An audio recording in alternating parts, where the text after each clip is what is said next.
we will take you down through the grid. But it's almost time to go racing here at Rockingham. Round 2 of the championship, the 3rd race of the season, about to get underway as we get ready for the green flag lap.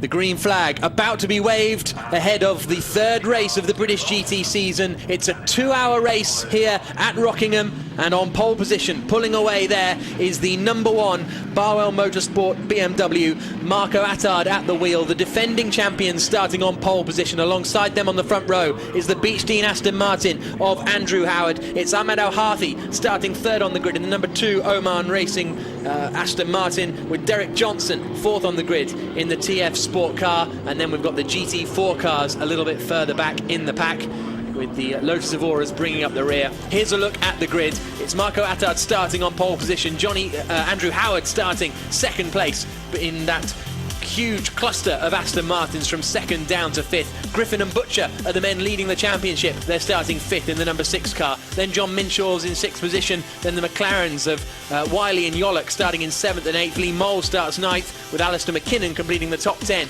in his Mercedes.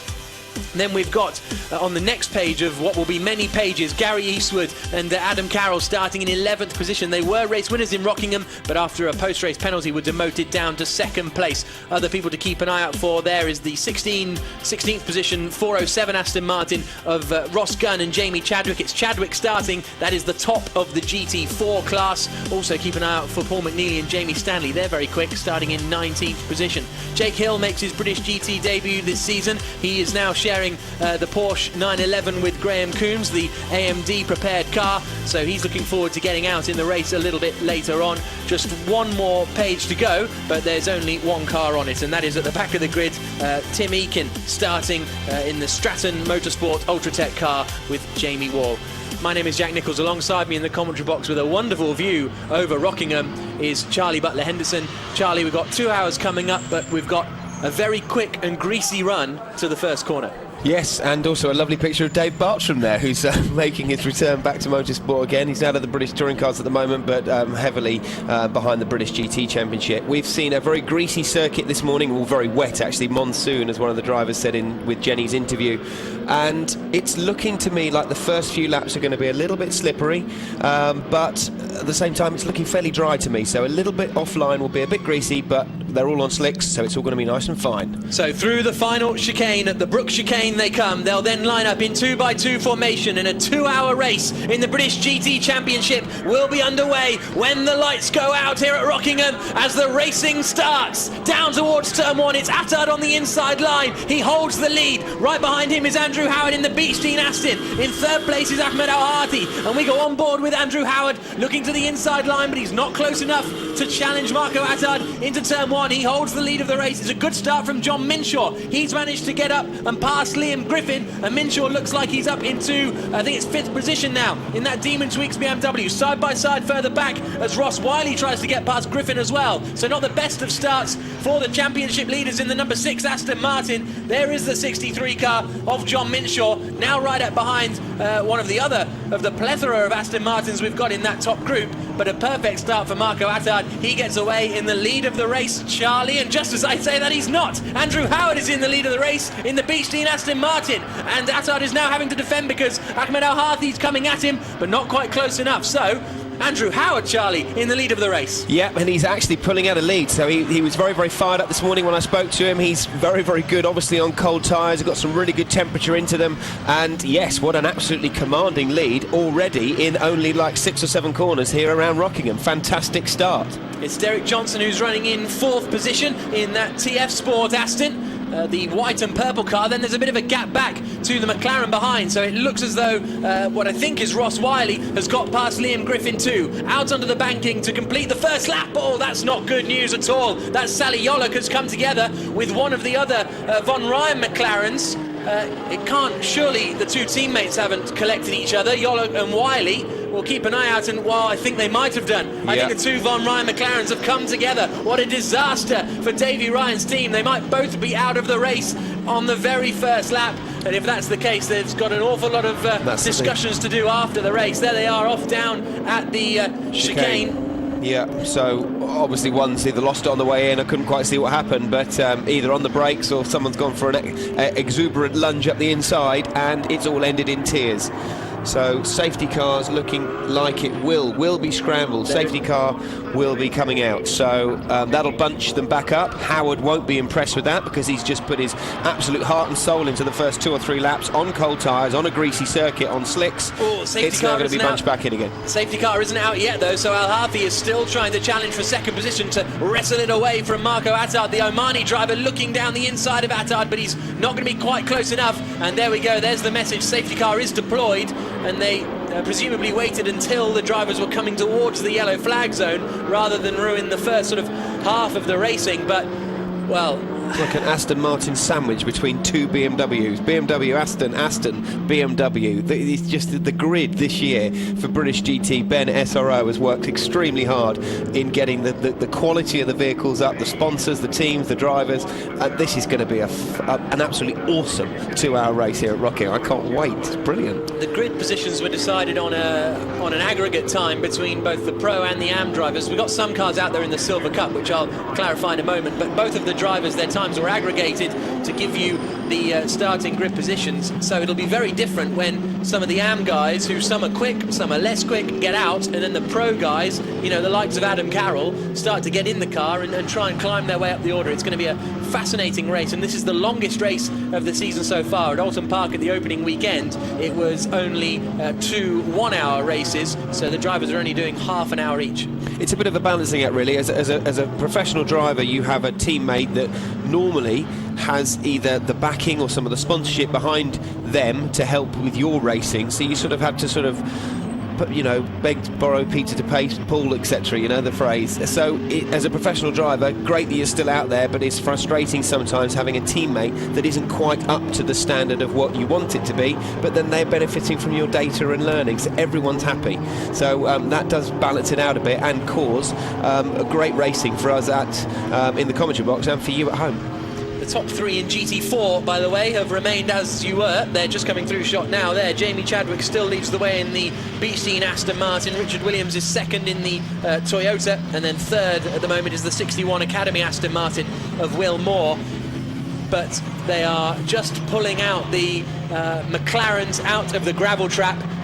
The real shame for the Von Ryan team, formed just a couple of years ago by Dave Ryan and Warren Briggs, the 2 Kiwis who met in the 70s at McLaren. Both of their cars appeared to be out of the race at the very opening stages. But we'll be back with more action from Rockingham whilst the safety car's out in just a couple of minutes.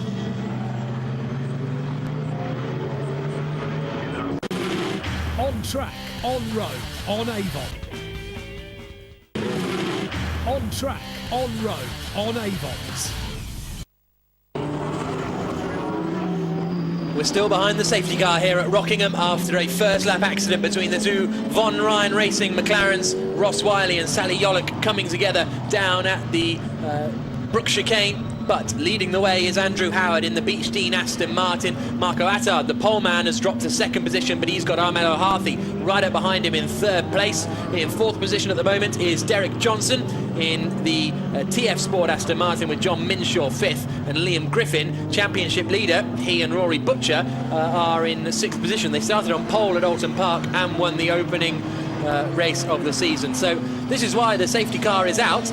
The 2 McLarens coming together at the Brook Chicane, and the Von Ryan cars both ending up in the gravel. We're about to find out why. Down we come, and oh goodness me, oh. That's a nasty one. And yeah, so Sally Yollick in the 12 cars, seemed to lose clipped somebody further back, so clipped to the car further back. That obviously affected the brakes or something, or she's had a failure of some sort, and then clipped the back of the you know, the unassuming turning in for the Brook Chicane other car. So what a yeah, that's a real shame. So we're going to have one more lap under the safety car now. This is what happened in the change of lead. Okay, so Marco Attard's gone wide out of the Dean hairpin, and that has allowed Andrew Howard through and into the lead of the race, and that's an open goal really there for Howard. Yeah, this is it from the outside, and you see Attard on the far side just have a clip on the curb on the outside. And now Attard is under all sorts of pressure from Ahmed O'Harthi behind. There's Ben, the championship organiser, on the left-hand side. Yep. A great job that he and SRO have done to get this British GT Championship up to a very strong level. And there's the Von Ryan team, not over the moon with how things have panned out. Whether it looks to me as though both of their cars are out of the race. They have been parked off at the side.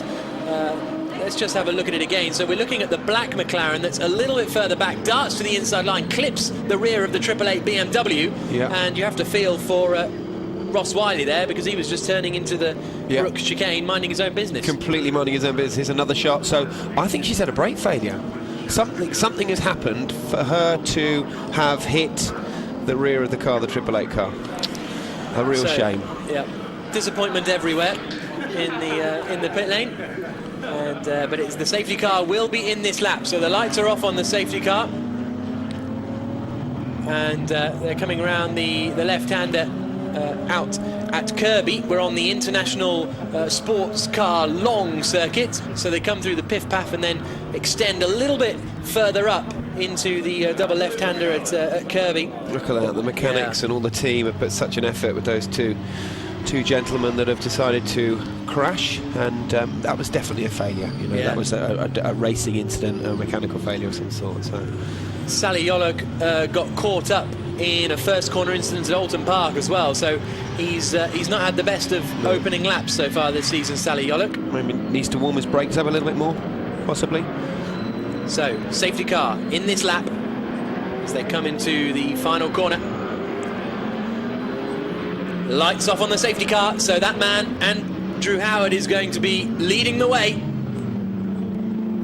as they come through the left-hander and out onto the start-finish straight. We go racing again. We've only managed about a lap and a half of racing so far in the opening 12 minutes, but now we're going again. Howard leading the way. On board we go with the BMW Z4 in second position. A little bit of smoke coming off the right rear there of Howard's car. Is that going to allow Marco Attard an opportunity? Down into the hairpin. No, it's not. Will Howard be able to get it stopped? Yes, he does. So the Beechstein Aston Martin continues to lead, but it looked on that banking as though a bit of rubbing on the right rear, Charlie. Yeah, definitely a little bit of smoke coming out from the right rear of the Aston Martin, and full of fuel, new tyres, etc. You know, they've had a wet setup, they've been changing it at the last minute for the dry race now, but Attard definitely seems to have got the bit between his teeth. Sponsorship there with Black Bull, he's definitely got the horns there to be aggressive, but he is still under threat by the Aston Martin. Yes, it's Ahmed Al-Hathi in third position at the moment, darting to the inside line. The Omani driver trying to find a way through, unable to get past at the moment as they come out now down towards Tarzan, the hairpin right-hander. That could be an opportunity, but Al-Hathi decides to swing to the left-hand side. There you can see the four-way battle for first place. The Beechstein Aston, the Barwell Acuria Kos BMW in second position, then the third place Aston looking to the inside, coming down into the chicane, not close enough. Then the TF Sport Aston in fifth position, which has Derek Johnston at the wheel, and then John Minshaw is in fifth position, and it's those five really that have broken away a little bit from the sixth place car of which was Griffin, but I wonder if it's now Parfitt. Yes, it is. Rick Parfitt Jr. has got his Ginetta up into sixth position, but as we go on board again with the BMW coming down into the hairpin at Dean, and Andrew Howard has to cover the inside line, and it's going to be a long old stint for Andrew Howard if he's having to defend every single lap, and this is really backing the pack up. There you can see Rick Parfitt Jr. has joined the fight just about at the back. Yeah, I was talking to Barwell Motorsport, to Mark Lemmer, and he was saying that the BMW isn't actually as fast as the Astons or as the Ferraris and stuff, like as in a straight line. Yeah. And you've got Howard there that's covering the inside line, because I think that the BMW is very good on the brakes, so he's covering all areas. So he pulls away down the straights, which you can see now, and then he isn't quite as good on the brakes as the BMW is. So, you know, but what a fun, you know, what an expensive bit of tarmac that little section is, just with those 4 or 5 cars tied together for the lead. Great start to a 2-hour endurance race. You can't get better than this. That has been I think we've lost Rick Parfitt Jr. as well on this lap. He just set the fastest lap of the race, and now he's disappeared out of the pack further behind this. But yeah, what you're saying about the BMW is absolutely true. That's been the sort of Achilles heel of the Z4 in GT3, is its straight line speed. It's a V8 compared to the Aston Martin's V12, producing some sort of 65, 75 less brake horsepower. and with the balance of performance that is applied to GT3 cars, it does struggle in a straight line, but Attard's doing a good job so far, only 0.6 of a second slower than Andrew Howard, and they're still going to be doing about 150 miles an hour at this point here as they get on the brakes down into the left-hander of Dean. And Rick Parfitt Jr. is slowing out there, unfortunately, so he got up as high as 5th position, but now he's cruising around the turn 1 banking, losing position after position. The former GT4 champion looks like he's not going to have a great race here, but this is the lead battle, and it's been joined now well and truly by John Minshaw, who's right up behind Derek Johnson in that white and purple Aston Martin run by TF Sport. But I think Marco Attard now is going to be the man under pressure in the Acuria Cost BMW in 2nd position. Yeah, Al Harthy definitely is hounding the back of that BMW, and lights are ablaze, and nearly all of those cars now got their lights on, just sort of really out-psyching each other. The more you can put your lights on, you keep flashing them and just sort of put that driver under pressure, because in the corner of your eye you're trying to defend as well as put in the lap times, bring the car back in one bit for your teammate to take over with. There's a lot going through your mind in the GT car, and now it's starting to get up to temperature in that car. The brakes, the exhaust, the engine, it's really hot in that cockpit already. They won't quite be sweating yet, but it's going to be a very hot oven for the next couple of hours. So we've got Beechdean Aston Martins leading in both classes at the moment. Andrew Howard up at the front, and in 14th position it's Jamie Chadwick leading the way in the GT4 Beechdean Aston Martin, and they've had a great couple of weeks because they won the Brit Car 24 Hours at Silverstone just a few weeks ago. As Andrew Howard goes defensive, it was Howard, Adam, Ross Gunn, Jamie Chadwick. Oh, is he going to do the cutback? All racing together, but not quite close enough, Marco Attard. I thought he was just about to have the cutback then, but he didn't quite do it because Howard went in so tight. Attard had the run from the banking and the momentum to go through that Dean hairpin. Then they climb uphill through Chapman's Curve, which is a long right-hander that's quite bumpy. Car gets quite unsettled through there. Then they're flat through here. Onto the right, then to the right through Pitpath, then they go down into Kirby, which is a double left-hand apex corner, downhill, then they climb uphill for a very long, fast, challenging and demanding Gracelands here at Rockingham. Probably one of the most challenging corners here at Rockingham, which is this long left-hander. Yeah, feathering on the throttle and then getting back on it. Marco Attard just 0.2 of a second away from Andrew Howard as they cross the line. Howard taking a much wider line into Tarzan, past the racing school there on the left-hand side, but still it's these top 5 who are glued together as they come into the Brook Chicane. Talking to Howard earlier, I said, any exciting news happening in your life at the moment? He says, yes, Wycombe Wanderers have got into the playoffs in League 2, so he's well happy with that. So if he can stay in the lead and hand over to Johnny Adam, who is a very quick driver, and then he'll be well happy. And that was the Parfitt Ginetta. Yes, and we're on board with Marco Attard coming down into the hairpin, and Howard's gone wide, and he's going to lose the lead of the race, exactly how he gained it. Thank you very Marco much. Attard goes past Andrew Howard into the lead of the race. The Acuria Cost defending champions move into 1st position, and that'll be very frustrating for Andrew Howard, and he's now got Ahmed Al Harthy right up behind him. John Minshaw, meanwhile, has dropped back from the leading pack and is now under a lot of pressure from Liam Griffin in the battle over 5th place. So whether Minshaw made a mistake, I didn't spot it, but he's certainly dropped a long way back. Look, he was right on the back of the lead pack, and now he's got Liam Griffin all over the back of him. He's dropped right back, hasn't he? Yeah, very prominent colours, that Demon Tweaks green and red BMW. But can Attard now stretch his legs and pull away, which he looks like he's doing? So was Howard holding him back? Was he bunching the pack up? When we took a shot and saw Johnny Adam there with his headset on talking to his driver that was in the lead, there he is, he looked a little bit tense, but hopefully there isn't a problem in the Aston Martin, and it was just a driver error, really.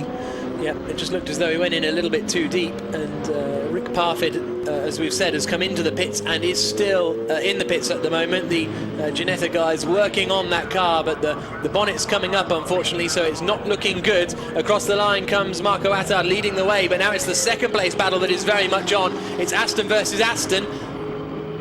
Beechdean versus Oman Racing Team, which is run by the Motorbase squad. Oh, and there's problems. That is the 11 car of Mark Farmer, the 22 GT Racing Aston Martin. Front right puncture, maybe, was it? Yeah, it looks like it was a front right puncture. Something wasn't quite right on that vehicle. We spoke to his teammate John Barnes on the grid before the racing got underway, and he was reasonably optimistic. but it's not looking good. Look at that, O'Harthy around the outside. Great. Oh, I thought he'd done that then. Yeah. I thought he got alongside, but not quite through Piff Paff. Looks again towards the inside, coming into Kirby. He is very, very keen to get through. He's done it. Now he'll have the overlap coming into the left-hander of Gracelands, and that should be job done for O'Harthy. Yeah, that's it. Job done. Job done. There And you go. will Johnston try and follow through as well? That's a brave move coming into Gracelands, and he makes it. Good stuff. And Andrew Howard drops down 2 places in as many corners. That's unusual, that, isn't it, for Howard to have been sort of pounced upon by all of those cars in literally just a lap and a half. And Attard has gone. Attard has gone in the lead and is quite demanding ahead. Oh, this is going to get a little bit tight when they're coming to lap one of these Stratton Motorsport Lotus Evoras. Get out the way. Out of the final corner they come, and also into the pits has come the 32 Team LNT car of Steve Tandy. So both of the LNT Ginettas are into the pits, and we think Tandy was more to do with accident damage rather than anything else. Had a little bit of a coming together with another car out there. But Andrew Howard, and here comes Liam Griffin up the inside of the Demon Tweaks BMW, and he gets that car up into 5th position then. So John Minshaw drops down to 6th. Liam Griffin is up into 5th position. So after a slow start, Liam Griffin, he's starting to get back into the groove, and the opposite is true of the moment of John Minshaw. After a strong start, he's starting to slip backwards. So Griffin is into 5th, Minshaw down to 6th, Lee Mole in the 888 BMW is 7th, as we're getting a rear left tyre change for the Ginetta, the Team LNT squad. And they're not rushing though either, are they? So there is damage somewhere on the vehicle that they're just making sure that everything is eliminated before they send that car back out there. But it doesn't look like a rushed, typical tyre change pit stop. No, absolutely. So, and now Andrew Howard's starting to come under pressure and under attack potentially from Liam Griffin coming into the hairpin at Tarzan. Not quite close enough, but Howard, after having the pace and taking the lead, is starting to drop back as well. We've still got 90 minutes remaining. We're expecting pit stops to come with about 70 minutes remaining. That's roughly when the pro drivers will get in and take over in the cars as they come out onto the banking once more. With 13 laps complete, Marco Attard leads the way in the number 1 Acuria Cost BMW. Second place is Ahmed O'Harthy in the Oman Racing Aston Martin. Third is Johnston in the TF Aston. Fourth is the Beechstein Aston of Andrew Howard, with Griffin in almost getting past. But I think Howard does take a bit of a different line into the Dean hairpin, doesn't he? He does tend to come in wider so he can get a quicker apex speed through the second part, but that does leave him vulnerable. But it's the same as well at Tarzan hairpin as well. He's going wide at Tarzan hairpin, so I'm thinking, is he got a problem with the brakes, or is he saving his tyres? You know, why is he dropping back so much? Because he's a quick peddler, and he, champion as well in the GTs over the last few years. So it's puzzling me that, but I'm sure the light will be shed whenever we speak to him later, or keep watching his progress, or not, as the case may be. Ahmed O'Harthy has just set the fastest lap of the race on that previous lap, taking 0.8 of a second out of the race leader Marco Attard. So that's a battle to keep an eye on in the next couple of laps. And meanwhile, we've got lappery going on. That is Marco Attard going past George White in the 51 Stratton Motorsport Aston Martin. The silver, orange and green car. He's replacing Chloe Edwards this weekend, racing with Chloe's sister Jade, as they get a lap put on them. So the gap between them was 1.3 seconds, and it's now remained at, it's gone up a bit to 1.4 seconds. Yeah. But battling traffic is key. That's played into Attard's hands. That Attard timed it just right on the way into the chicane, and O'Harthy got held up a little bit, and he looks like he's going to get held up again at the next corner at turn 3.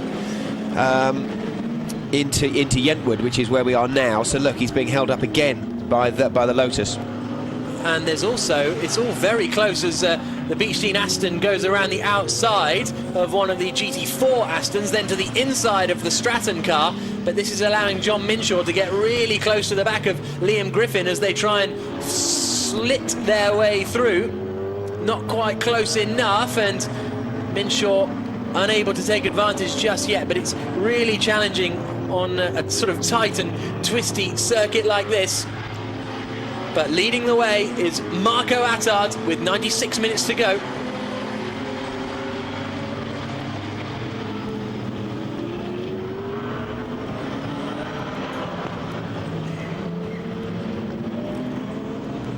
there is the battle over 5th position. It's Liam Griffin in the number 6 black and orange Aston Martin that's leading the way at the moment. And behind him is the Demon Tweaks BMW of John Minshaw, who's going to get held up here behind the Twisted Team Parker Ginetta by the looks of things. Adrian Barwick at the wheel of that car at the moment, and John Minshaw loses a couple of car lengths.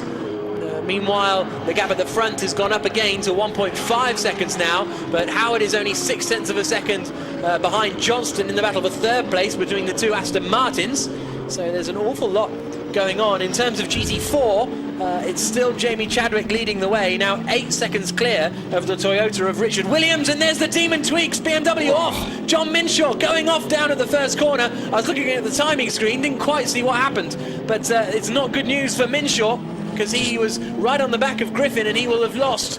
I think he'll be down to 8th place now. It is a very easy corner to out-brake yourself there. You're doing 140, 150 miles an hour coming off the banking, and you've got the momentum of the banking forcing you down into the corner, and then you've got a hairpin as well. So that's why that's lucky that runoff area, which is the continuation of the oval here at Rockingham, built specially for NASCARs and Indy cars, etc., is there for that exact reason. So yes, he just out-braked himself, probably concentrating on back markers as well. You know, there's a lot going on in that car as well, and you see there Howard going a little bit wide as well at the Tarzan hairpin as well. So Minshaw goes from 6th down to 10th, I think it is, because it looked as though Andrew Jarman managed to get through and up into 9th position. So down into 10th place. There's no problem with the Beechstein Aston Martin with Andrew Howard at the wheel, the 007 That's Aston good. Coming out onto the banking, and we wondered if there might be, because he slipped back a couple of positions in the last few laps, but now he's settled down again and Maybe is 0.6 of a second behind Johnston. Thinking about his football team, maybe? Yeah, exactly, quite possibly. There are the race leaders swinging their way down through the Dean hairpin, the black and blue BMW Z4. That's the race leader, Marco Attard, turning into the right-hander now of Yentwood. And then the number 2 white and blue Aston Martin of Ahmed Al Harthi is in 2nd position, up the inside of the 62 GT4 car, the Academy Motorsport Chris Webster. And we'll focus on this battle at the moment. It's the battle over 18th position. Webster has just lost out, actually, to Graham Coombs in that white 49 Porsche, the only Porsche in the field. Can't really have a GT race without a Porsche, but No. we're not, so that's good news. But Graham Coombs is up into 18th place then in the car he shares with Jake Hill. Just a little story about that car as well. Jake tested the car. He's new to GTs, hasn't raced for a while now, just due to lack of budget, which is most drivers' problems these days in motorsport. He had a clutch problem at Silverstone, as we pick up the leader now of GT4. But just carrying on, just talking about the Porsche, the clutch problem, then they tested the car again here on Saturday, and there was a slight issue with the fuel, and they had to get a parts from Euro car parts, believe it or not, because all the Porsche teams are all abroad racing elsewhere. So Euro car parts was where they had to go to get something for the car. So a good result so far for the Porsche with Jake Hill and Coombs. Yes, and there is the race-leading GT4 car, where we saw of Jamie Chadwick and Ross Gunn. We saw Ross being the grid boy, holding up the number position at the start of the race on the grid. Meanwhile, John Minshaw is right up to the back of Andrew Jarman, and it looks as though, Derek Johnston in 3rd place there in that 17 white and purple TF Sport Aston has managed to bridge a bit of a gap now back to Andrew Howard, managed to gain 0.7 of a second on that last lap. So Johnson feeling a bit more comfortable, but Marco Attard not feeling more comfortable at all, because he's got Ahmed Al Harthi right behind him. It was a second as they crossed the line. I'll wager it's a little bit less than that now as they turn through the left-hander of Gracelands, and it's lights ablaze for the Omani driver. He's 3/4 of a second quicker than Attard on that previous lap. He really is flying, isn't he? That Aston it looks busy, it looks hungry, and that BMW's been sort of been caught napping a little bit. So as they come down towards the chicane, we'll keep an eye on what's happening here in the race, but we can find out what's going on. Both Ginetta GT3s are in the pits, and Jenny Gow has caught up with Tom Oliphant. Yeah, Tom, first of all, let's start with your car. What's going on at the moment with it? We're we're unsure at the moment. Basically, I think 5 laps in, Rick got us from 12 to 6 and was looking really racy, and he was driving fantastic. And then he came over radio and said it was locked in second gear. I think that happened out of turn 2. So then he proceeded to drive around the track. Whilst the mechanic sort of got some bits and bobs together to try and fix the issue, and then he came in pits a lap later and lost all drive coming into pits. So luckily we were in the pits when it happened, so they pushed him all the way down here, and they're currently trying to replace batteries and see if they can get the motor started again, but otherwise we'd been sitting on the side of a track, I think. All right, bad luck, Tom. Thanks very much for talking to us. Thank you very much. Thank you, Jenny. So we just saw a bit of damage on the rear of the Graham Coombs AMD Porsche, and it looked as though the rear had been damaged. He did have the 62 Academy Motorsport car of Chris Webster close behind, but whether that was a coincidence or not, hopefully we'll find out at some point. But this is the battle for the lead of the race. Marco Attard ahead of the number 2 car of Ahmed Al-Harthi, and well, we saw Graham Coombs with a bit of rear end damage and off the circuit down at the first corner at Dean. This is what happened. Down he comes. Oh, just looks it up, and he's going to send that into the barriers. Only a very light kiss against the barrier. So look, he's in second gear. He's pulled away straight away again, but that will need to be either taped back up again, or otherwise he might get a black flag, because the marshals will seem a bit dangerous if it's going to fly off and hit somebody else. So we need to keep an eye out for that Porsche throughout the next 20 minutes or so, with that bumper flapping around. Less than half a second between the race leaders. Marco Attard ahead of Ahmed Al-Harthi, and he was just fractionally quicker on that last lap. That car was second in the championship last year as they look for the race victory here at Rockingham.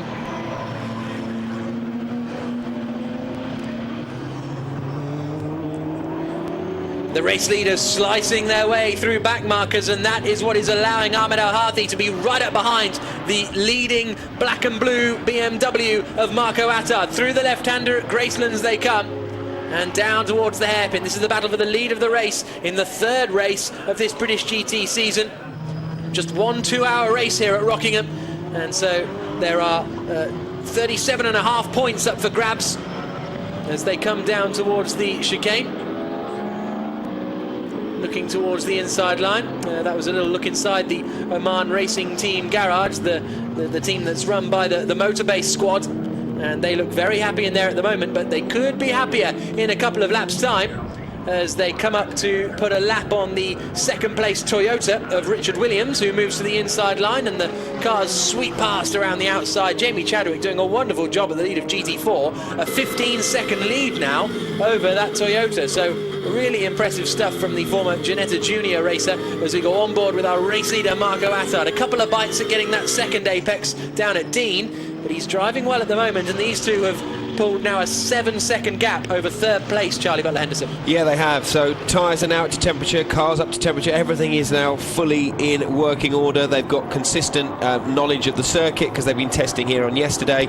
Yesterday was a beautiful day, actually pretty similar to what it is now, sunny and a little bit cloudy. So the circuit's completely dry. As you look at back in the team garage at Motorbase, Dave Bartram runs a pretty tight ship there, you know, got the boys under great control, and a very professional job as well. They are well happy with that in 2nd place because they are hassling that BMW, and the BMW run by Barwell Motorsport, but on behalf of the Akira Cost team as well. So a wealth of experience with both of these teams. Barwell versus Motorbase, they've been around for a long time. Yeah, absolutely right. Down through the Brook chicane they come. We've had Mark Farmer come into the pits for 22 GT Racing. Nick Tandy has rejoined the race in the 32 car. Steve Tandy in the GT3 Ginetta, but I think the other one is reversed into the garage and parked up, the car of Tom Oliphant and Rick Parfitt Jr. So a shame for them. 86 minutes to go, and so we're sort of, well, we're past the half-hour mark with an hour and a half remaining, and so I imagine in the next kind of 15 minutes or so we'll start to see pit stops. It's Phil Keane looking on, looking very anxious, looking for his BMW, the Demon Tweaks brightly green and red BMW in 9th place. looking on. Very nerve-wracking. When I used to do GTs, you're sort of waiting for your teammate to come in. Is there going to be a mechanical failure? Is he going to get tripped over by back markers? Is he going to make a mistake? And all of those things are going through your mind. So you had full confidence in them then. Oh, always, yes, always. Well, it was a Marcos. It was very unreliable. So. Alistair McKinnon has just done his personal best lap of the race so far, running in 7th place in the Ram Racing Mercedes SLS, and that means he's now less than 2 seconds behind Lee Mole in the 888 BMW, but the race leaders still glued together, just half a second between them. There's our race leader in GT4, Jamie Chadwick, about to get lapped, and amazing how quickly they're catching the back markers, isn't it? The back markers making it exciting for us, but also quite annoyingly exciting for the drivers as well. They're trying to lap them. They're running about, the quicker GT4s are running 7 or 8 seconds a lap slower than the quickest GT3s out there. But there is Jamie Chadwick under braking. Her and Ross Gunn, a very, very quick partnership. They're out in the Silver Cup, which I've just remembered I promised to explain on the formation lap. And basically, it's an entry for 2 young drivers. So instead of Pro-Am, where you have maybe a gold standard driver and a bronze standard driver, you have 2 young and up-and-coming drivers who are in the silver categorization, and therefore they're in the Silver Cup. And Chadwick and Gunn are also the youngest. They're also the youngest pairing in British GT history, and as we mentioned earlier, they won the Britcar 24 Hours last weekend. Jamie Chadwick, Ross Gunn, Harry Whale, Andrew Howard and Johnny Adam. And talking about Wycombe Wanderers, Andrew Howard missed the first half of the Britcar 24 Hours because he was at Wycombe Wanderers watching the football, and Johnny Adam missed it because he was at the Nordschleifer in the VLN. But now it's nose to tail for the lead of the race, coming down towards the Brook chicane. Now Harthy looks towards the inside line. Assad comes across, he keeps it covered. Our Harthy's just been asked to respect the track limits at turn 2. So I presume that's going wide out of the Dean hairpin is where he's being told off for, and that's what that black and white flag is for. So we'll keep an eye on him this time around, and if we think he's going too far wide, the race directors are just next door, so you can go through and have a word. I'll have a chat, But you don't want too many of those warning flags because it will be a drive-through penalty otherwise, so not many chances there, so he'll have to watch out for that. So this is the Dean hairpin. Obviously they're running very, very wide on the exit there, but miles away from it on that lap, so don't quite know there. No. So he's obviously listened to what he's been told straight away. 83 minutes to go. Assad leading the way, just 3.5 tenths clear as they cross the line of Ahmed El Harthy. These were the first and second place cars in the championship last season as well. Cars 1 and 2 running up the front. So still battling it out in 2015. Exactly. This is so last year. As they come down into the left-hander of Grayson's, you can see how far back Jamie Chadwick has dropped. Now we've got a battle with George White coming through the right-hander, and he's under an awful lot of pressure behind from Kieran Griffin. They are battling over 24th position at the moment. Brother of in Liam GT4. Griffin. Yep, absolutely. The 2 MDs of Addison cars racing out there, and George White, as I say, taking over from the car that Chloe Edwards raced last time out. Still, Jade Edwards will be the pro driver in that pairing, taking over later on, but it's now looking to the inside. Kieran Griffin, not quite close enough, I don't think, to make a move. Might be down into the Dean hairpin, but there's our second place man, Ahmed El Harthy, who has dropped back just a little bit. Here comes the look from George White up the inside to try and take 23rd position.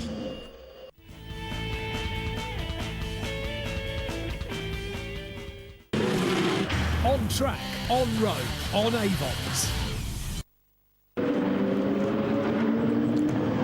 Welcome back to Rockingham. We've got 79 minutes remaining in this 2-hour British GT race, and it's been very, very entertaining so far. The 2 race leaders separated by 2.3 seconds. Marco Attard has just started to pull clear a little bit of Ahmed El Harthy in second place. There you can see the 2 of them. It seems to ebb and flow as they go through the traffic, which is understandable and an accepted part of multi-class racing, I suppose. But they're the defending champions. Number 1, Marco Attard, is leading the way, and he's going to be handing over to Alexander Sims, a very quick factory BMW racer. So things are looking pretty good for them. We've only had 1 safety car so far, which was on the opening lap after the 2 Von Ryan Racing McLarens came together down at the Brook chicane. But It so far has been a very, very clean race. We've got terrific battles going on further back as they come down into the left-hander in the GT4 class. We're on board with car 48, which is Paul McNeely, and he is right up behind the 62 Academy Motorsport Aston of Chris Webster, and they're all doing battle over 18th position overall, which is 8th position in the GT4 class. Into turn 1 at the banking, Charlie Butler-Henderson. Yep, so around the banking, turn 1 in 6th gear, completely flat to the floor. So we were in Paul McNeely with Jamie Stanley as his teammate, just looking at the inside as we come into the Dean hairpin. Coming off the banking now, try not to run too wide, the curbings will still be a little bit wet from the rain we've had this morning. Then through Yentwood, it's a 90-degree off-camber uphill corner. Then we go to Blind, to Chapman's Curve, which is a long right-hander, quite bumpy. You see the car bouncing around, especially on the back end there of the car in front and the car that we're in. Through Piffpaff, which is a left, then a right. Absolutely flat to the floor, downhill, being careful that you don't lock up the brakes, which we're going. We went a little bit wide there. Could have happened to us as we was talking. So we've got a really good run. Coming up into Gracelands, a long left right-hander up a slight hill. You turn in Blind. See the grandstand menacingly looking over you on the right-hand side, then flat on the power on the exit. Loads of runoff there, but you get penalised if you use the runoff. Any curves that are painted green, you can't use them. Is the gap going to be given to us on the inside? Different drivers have different techniques for certain hairpins. That is one of them. So the car in front has still got the inside line and the position in front of us. We brake. Listen to the gears. Hear the whine of the engine and the gearbox through the onboard camera microphone that we've got in this car. Joining the banking, being careful not to kiss any of those words that say Rockingham wall, because if they do, your race is definitely over. The concrete wall will win over, but you need to get as close as you possibly can to it. As we go around the banking, have a listen to the Ginetta in full song.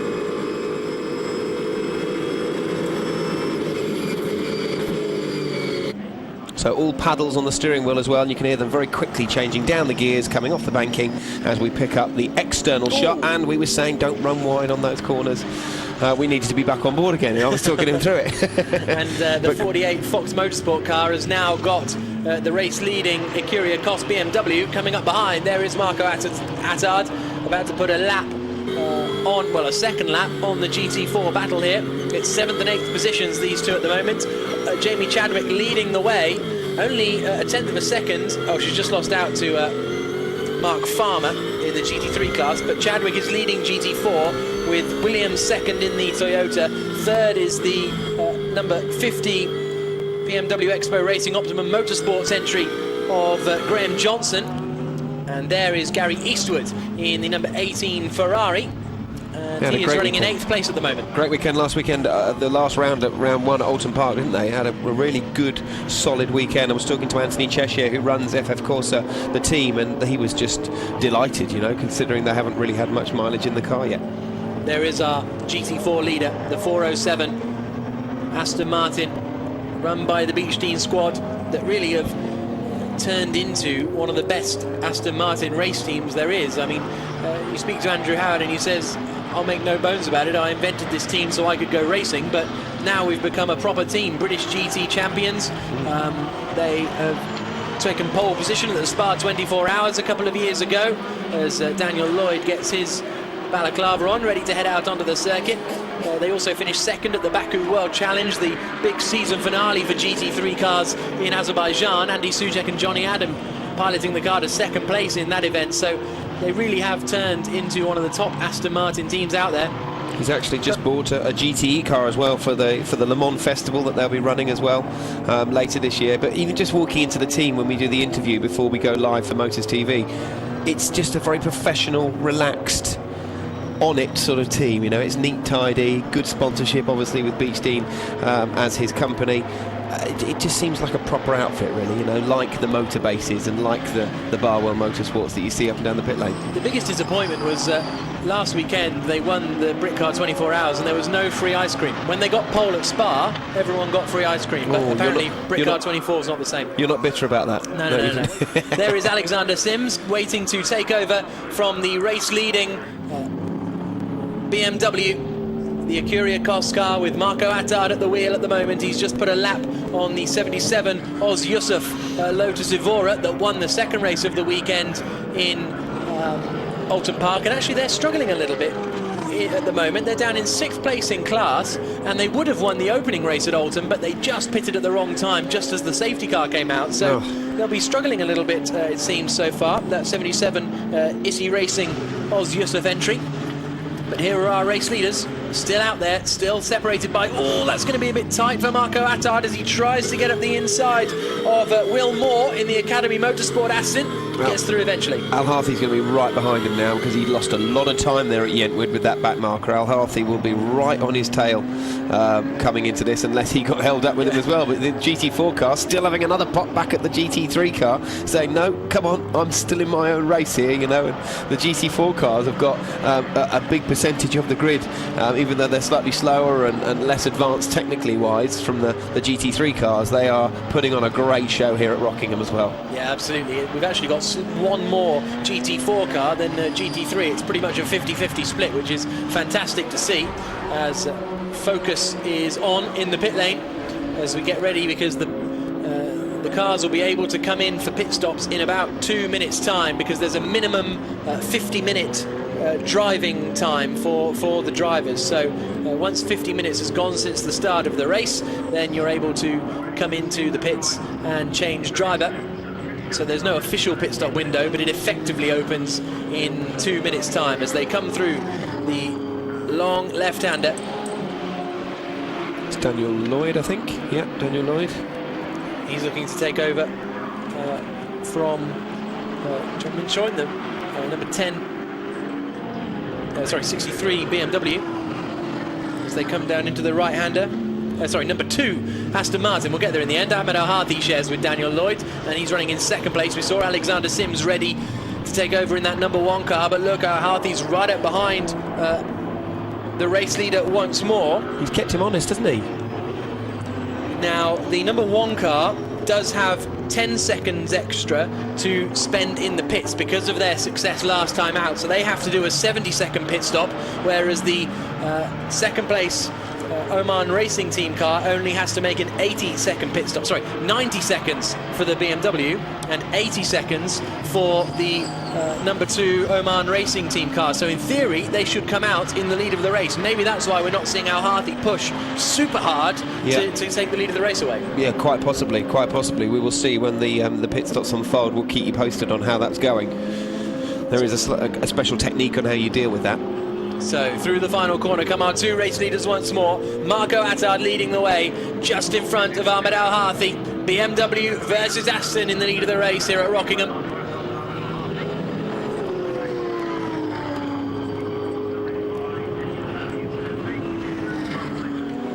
Down towards turn 1 comes Marco Attard. 70 minutes to go in this 120-minute, 2-hour race at Rockingham. The pit stop window is about to open, and soon it'll be very, very busy down there. And it already is pretty busy, actually, and we haven't even got any cars in at the moment. There you can see the Oman Racing Team getting ready. And there is the rivals in the number 1 BMW squad. But if they've got to stay in 10 seconds longer, they may come out behind the Oman Racing Team of Liam Griffin as well, because they'll be dropping further back, because they're currently 9 seconds clear of them. So we could see that BMW in the hands of Alexander Sims emerge a little bit further back. It's the equivalent of success ballast, but it's success time that you have to spend in the pit stops. We've got our first car in the pits, which is the Twisted Parker Racing Ginetta. That's coming to the pits just now for the start of it, and you can see all the drivers now ready with their helmets on, their hands devices on, which is their safety device that they have to have,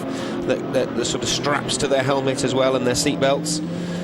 Bradley Ellis taking over at the wheel of the Twisted Team Parker. Now, are we both going to come in? Yes, so both of the race leaders come in. Now, in theory, this shouldn't be too much of a close fight, because the number 1 car has to spend 10 seconds extra in the pits compared to the number 2 car. So, in theory, we'll see the Oman Racing Team of Daniel Lloyd, it'll be, when he takes over from this man, Ahmed Al-Harthi, emerging in the lead of the race. But that's all theory and principle. What happens in real life is often very, very different. one of the Lotus Evoras coming in as well. That's Richard Taffender coming in to hand over to James Nash, who's back, having missed the opening round because he was racing in the Blancpain Sprint Series in Nogaro.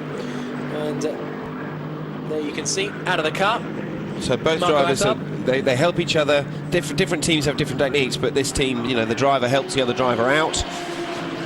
They then fuel the car up. No one else can touch the car or go near it before then the driver does the driver change. Then they change the tyres while that's going on. We've got Gary Eastwood in the pits as well to hand over to Adam Carroll. And then once the refueling is done, the tyres are changed and the drivers swap over. And like I say, because it's a minimum pit stop time, there's not that much of a rush. You still want to get it done as promptly as possible, but in theory you can only lose time in the pits rather than gain it. Down goes the number 1 BMW, and then on the right hand side there of shot they will sit and wait. It's the number 2 Aston that was in the lead of the race there over on the left hand side. Andrew Howard's come in as well. He's got a 20-second time penalty before he hands over to Johnny Adam because they won the previous race at Alton Park. So we should see the number 2 Oman Racing Team car head out first before too long. Griffin stayed out there, as did Johnston. So Griffin's just come through, still in the lead of the race. Huge rear spoilers on these cars, aren't they? You know, the aerodynamic package is unbelievable. This is fantastic stuff. Even though we're watching a stationary car, you've got to get a good start. There's a little bit of a dip there on the clutch there. It wasn't quite the best pull away what he could have done there, but still, he didn't stall it. That's the main thing.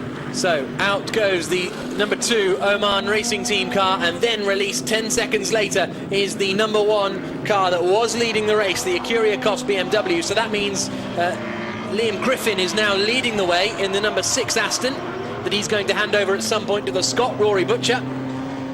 And they should come out, in theory, in about 2nd position. Into the pits now has come Paul McNeely, and he sort of stopped at a bit of an angle there. And he... no, I think he couldn't get in because there was a Ferrari behind him, so he couldn't quite get enough... he couldn't sort of get around the FF Corsa Ferrari in front, so that's why he's at a bit of an awkward angle at the moment, Paul McNeely. And looking at it from an angle, we can just see there on the left-hand side of our screen, you've got the fuel pipe. Luckily, they've had to move all of the fuel rig, even though it's manual on their shoulders. But that was the problem as well for the 63 car of John Minshaw, who's coming in to hand over to Phil Keane. He had to go past and then be pushed back into position. And like we say, because it's a minimum pit stop time, it's not that much of a drama that you have to do that, because you don't lose out in the end. Into the pits comes the race leader, Liam Griffin, to hand over to Rory Butcher. So it'll be, in theory, he or Ahmed Al-Hathi in the number 2, or Daniel Lloyd now, who's taken over in the number 2 Aston, that'll come out in the lead of the race. So Lloyd versus Sims. This is going to be good. So young, hard-charging drivers. New tyres there, ready. Still got the writing on them. All the shiny, brand-new rubber from Avon tyres. Look at the front of that BM. That's been... we've seen that go off, didn't we, at Dean Hairpin, remember? We saw that outbreak themselves. So a lot of mess at the front of that BMW. So there is the number 6 Aston Martin that was in the lead of the race briefly during the pit stop phase. But here's the number 2 Oman Racing Aston Martin, now in the hands of Daniel Lloyd, and in theory that will resume in the lead of the race. We've had a spin, I think, for the Toyota, and yes, it is, that's gone off at the left-hander of Kirby, 2nd place in GT4, and that may have cost it a couple of positions. We'll wait and see when they come around again, and it's still going pretty slowly. Have they made their pit stop yet? That's hot. It is Hodgetts. It's Hodgetts now with at the green wheel. helmet, So they have made their pit stop, and Stefan Hodgetts is now in the car, but he's managed to spin it at Kirby, so rare for him to make a mistake as well. He's a very quick driver, very experienced, been around a very long time, not as long as his dad.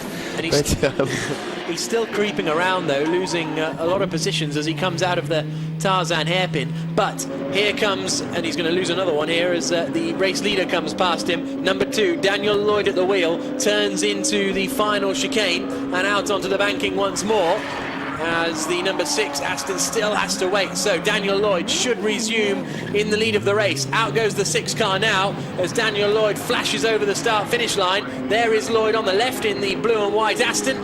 So he effectively will resume in the lead of the race. We've still got a couple of pit stoppers to come. No, we haven't. So I think that is Lloyd now out in the lead, 6 seconds clear of Alexander Sims, but who on that last lap went 0.8 of a second quicker than Daniel Lloyd. So there's our race leader, the white and blue Aston. Then there in second place with the flashing headlights is the black and blue Curiacos BMW, now in the hands of Alexander Sims. They're our first and second place men, with third position now going the way of Rory Butcher. Yeah, hold tight for the next 63 minutes of this. This is going to be a sprint race now, isn't it, really, to the finish. Forget the endurance bit. We've, in theory, done that bit now. We are now sprinting to the line. New tyres, refueled, drivers changed, fresh driver, so energy levels are high. And So- just can't wait for the last bit of this race. So Alexander Sims is flying up at the front of the field, and his teammate is Marco Attard. He's with Jenny. Yeah, Marco, your stint done. Happy? Yeah, very happy it's over. It's good fun and very competitive. But it's quite nice to be here and letting Alexander get on with it now. A safe pair of hands in Alexander, isn't he? How much of a battle is he going to have for you guys to win this race? Well, I don't know actually, because I don't know where we are at the moment. But I think we came out in second, but I could be wrong. Is this your boy? Yes, it is. He has the news for us. Come on in here. You can update your dad. He wants to know which position you're in. Fifth position. There we go. Fifth He's position. nudging you. Okay. Giving you the job. Well, he's got to do some work now then. So if anyone can do it, Alexander can do it. He's a great pair of hands. He knows what he's doing. He's one of the best. Oh, well, I'm just hearing good information for fifth, but you're up to third and looking to get up to second in just a moment's time as well. So good acceleration here. The pit stop shake-up really working for you this week. Yeah, no, it did actually. It all went well. The team did a great job. They always do. They practice into whatever hour of the night to get it right, and no, it's all gone well. All right, well, leave you to it. Thank you so much. Thanks a lot. Cheers. That's Marco Attard there, the man who was piloting this number one BMW in the opening stint of the race. I think they're effectively up into second position behind the number 2 Aston Martin, still waiting for the timing screens to update, but also Alexander Sims has just done the fastest first sector of anyone out on his new tyres, even with the heavy fuel load. There's our race leading GT4 car into the pits, Jamie Chandwick handing over to Ross Gunn, the young man from High Wycombe, which is probably why Andrew Howard likes him actually, as they get ready to head out onto the circuit once again, side by side in GT4, as Alexander Sims slices between the pair of them. Ross Gunn heading out back onto the circuit. He should be comfortably in the lead because Jamie Chadwick had built up some 15-second advantage over the rest of the pack, and then we saw Stefan Hodgett spin in the Toyota, so it should be a comfortable GT4 lead for the Aston Martin, but we'll keep you updated on that one as it comes. Every time we see footage of that 407 Aston in GT4, it just seems effortless. It's just out on its own. It's not getting involved in any messy scraps, back markers or anything like that. It's just doing its own race and staying out of trouble, and that's exactly what you need to do in GT racing. So we can see Daniel Lloyd making his way past Jake Hill at the wheel of the GT4 AMD car, and there is now 4 seconds between the race leaders, but Alexander Sims was more than a second quicker on that last lap, 1.2 seconds to be precise, and in third position is Rory Butcher. He is 8 seconds back from Alexander Sims. So Daniel Lloyd leads the way. His teammate in the first stint was Ahmed Al-Harthi. Yeah. Ahmed, stint for you, which was pretty hairy, but we saw you at the end of there being quite strategic there before you came in for the pit. Yeah, it was a long race, obviously with the back markers and how things were going, and knowing that they had a longer pits than us, it was trying to save the car, save the tires, treat the car as gentle as I can, but at the same time keep a good catch Attard as much as I can, and hopefully try and make him make a mistake. But he drove such a good race, and he was actually pulling us along. So it was a matter of risking it and putting a nose in, and it wasn't worth it. I've been in endurance for now 3 years, and I know what I shouldn't do. And as long as he was driving well and me trying to save the car for Dan, that was the most important thing. If he did make a mistake, hopefully I would have gone for it. But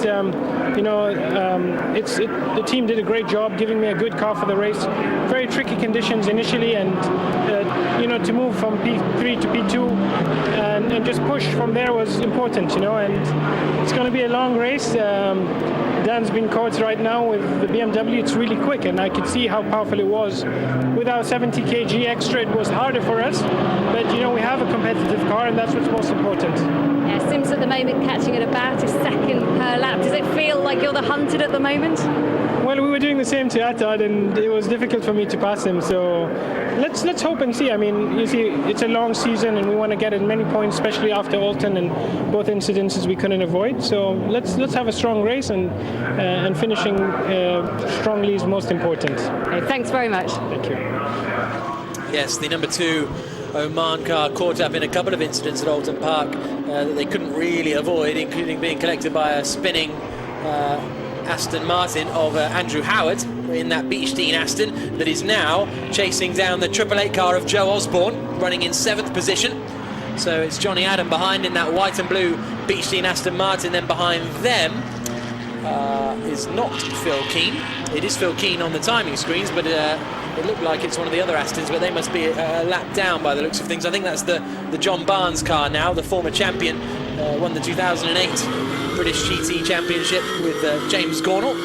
But this is the battle over 7th place here at Rockingham.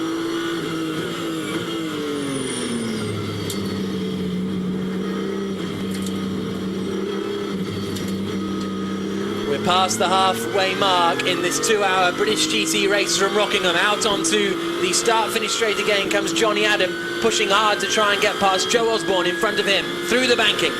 With a little bit of debris as well hanging off that BMW. It looks fairly secure, but it doesn't quite look as it should do, really, on the rear left-hand corner. So in the Aston, braking very, very late, much later than Joe in the BMW.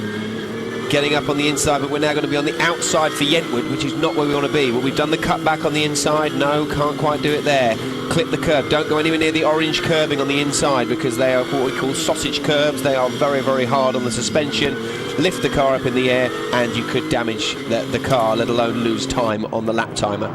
So you can see how bumpy it is through there. You see the car's really working. You see the Aston Martin bobbing up and down as it comes down into Kirby, which is a double left-hander corner. Coming up into Graceland's long sweeping left-hander. You turn in blind, turning in on the brakes. As you can see, the brake light's still on that car, kissing the curb on the inside. Bang back on the power again, not running too wide, and then coming into a very sharp, slow corner called Tarzan Corner. You can see that bit of debris there on the back of that BMW. That's had a hell of a knock at some point throughout this race.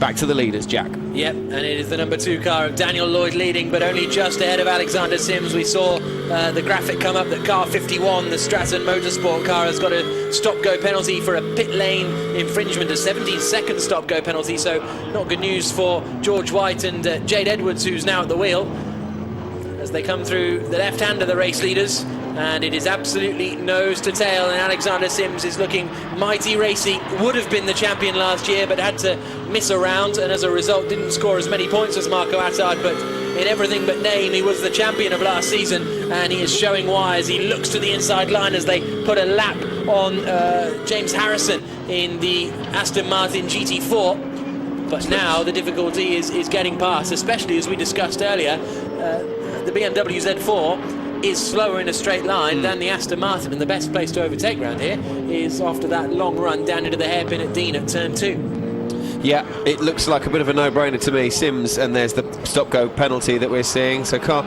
17 seconds, even if it's a 5-second stop-go penalty, coming in the pits, you've got all the length of the pit lane, doing the pit lane speed limit, and you're doing the stationary bit at the very end of the pit lane, and you're going to be fined as well. So probably putting money back into motorsport again to pay for the clerk of the course's fine pot or expenses or hotel or something. But yeah, not good if you get a stop-go penalty. So rather than just losing the race, back to the leaders again now. Here we go. It's a no-brainer, and I think I might have been right. Jack, what do you reckon? He's not through yet. He's not, though. Daniel Lloyd holding the lead of the race in the Oman Racing Aston Martin.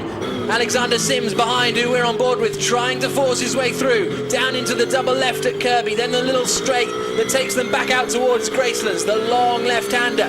Let's listen to him through here as they come into flashing his lights as well. Yep. How much does that actually put you off? It does put you off, yeah. You do notice, because you know that car is there behind you. You're looking at it behind and then you just see the lights flashing. The drivers haven't got a stalk on their steering wheel, but they've got a button, so they can just literally just push on and off, on and off, on and off on the lights. I don't think they're taking their hands off the wheel and are flashing the lights like you and I have at home in our normal car on a stalk. And look at that, really close on the inside. We're literally tripping over the Aston Martin. The Aston Martin having a dab on the brakes there as we then come up a slight climb, kissing the pit wall or the far wall on the right-hand side. Absolutely unbelievable footage. I'm going to stay quiet for a second while you can listen to this V8. So down towards turn 1 comes Alexander Sims, and Daniel Lloyd knows it. He covers the inside line. Sims sends it to the outside. Not quite able to get through there.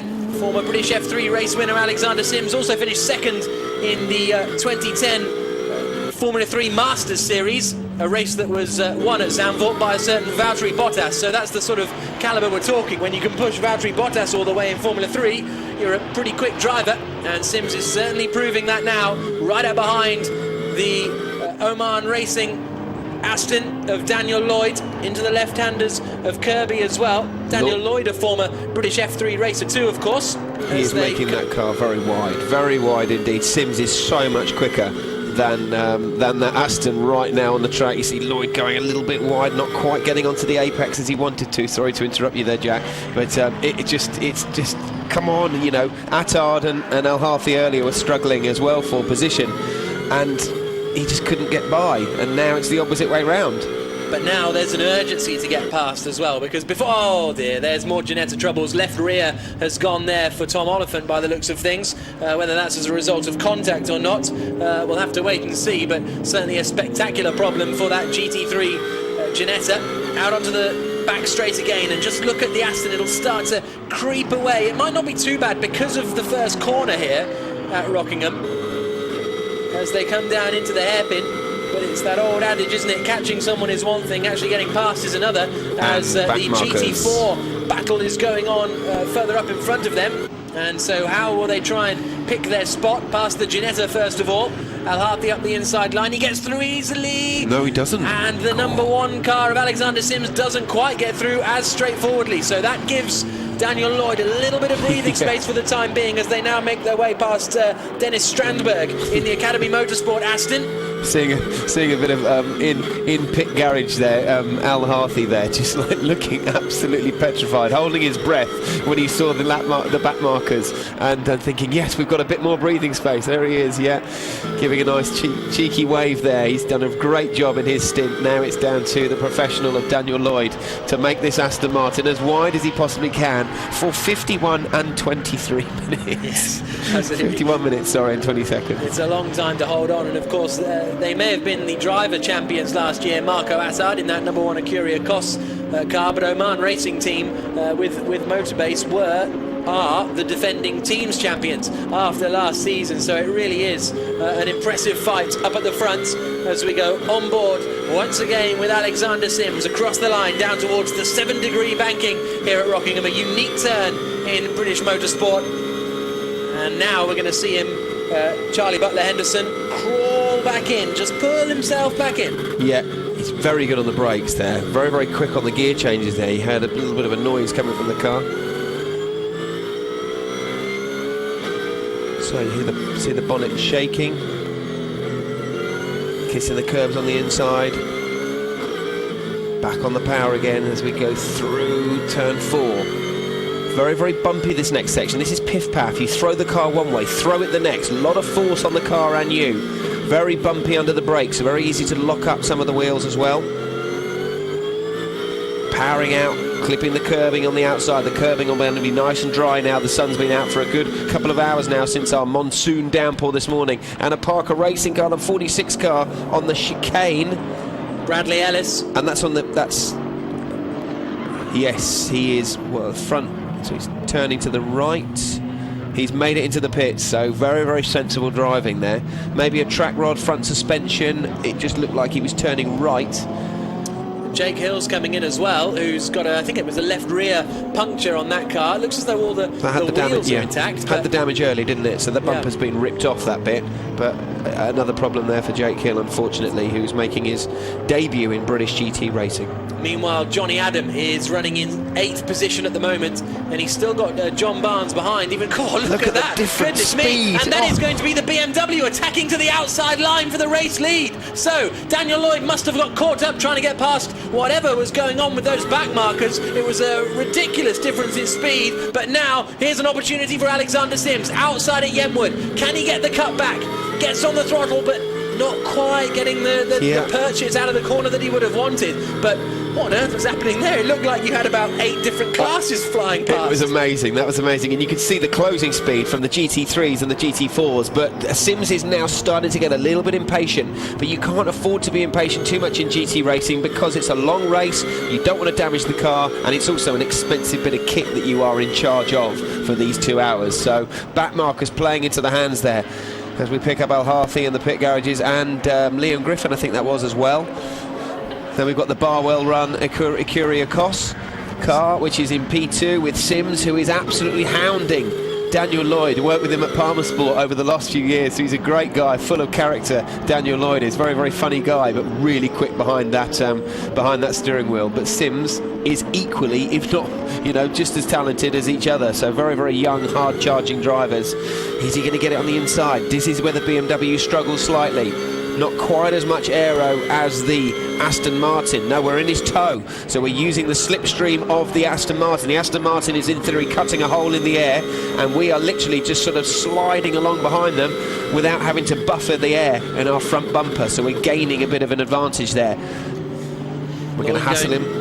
Lloyd going a little bit wide down at... He's starting to crack a little bit under the pressure, yeah. Thinking of selling the dummy into Yenwood, but again, not close enough. Lloyd's driving pretty well defensively, not giving Sims a sniff as they come into Chapman's now. Out towards Piff Paff. Drivers are sat quite far back as well, thanks Jack. Drivers are sat quite far back and a very long bonnet on this car. So you see, and he's made a mistake, he's locking up. I said that it was bumpy there down into Kirby. And he really is under pressure. So long bonnets, really, really easy under this close proximity to make a slight mistake and tag the car in front of them. So Aston versus Z4 BMW. Unbelievable, great racing from an endurance race. 47 minutes to go. Stop and go penalty for 1 second for car 27, which is Jody Fannin at the wheel now of the TF Sport Aston Martin that was running strongly in the early stages, and he was just half a second short on the pit stop time, but as a result he has to come in for a 1 second stop and go penalty. But out onto the banking again come our race leaders. They are 9.7 seconds clear of Rory Butcher, who's in 3rd place in the number 6 Oman Racing Aston Martin. In 4th position is the 17 TF Sport Aston of Matt Bell. Lewis Plato's in 5th position at the moment in the Ram Racing Mercedes. And then we've got Osborne in the 888 BMW, the Beechley Aston Martin of Johnny Adam is in 8th, 9th is Phil Keane in the Demon Tweaks BMW, and in 10th position for the time being is Jody Fannin, but soon it'll be the 11 car of John Barnes. Now they're going past Jake Hill in the 49 AMD car. He's in 22nd position overall, and is he going to let Sims through? Yes, he does. But again, Lloyd really struggles into Kirby. Yeah, and it still creates a big gap though as well. Just one back marker, one slight error, one slight mistake, and it really does change everything. 45 minutes to go. Surely this defensive work from Daniel Lloyd cannot last for a remaining 45 minutes. He is leading the way here. He's at earning his money.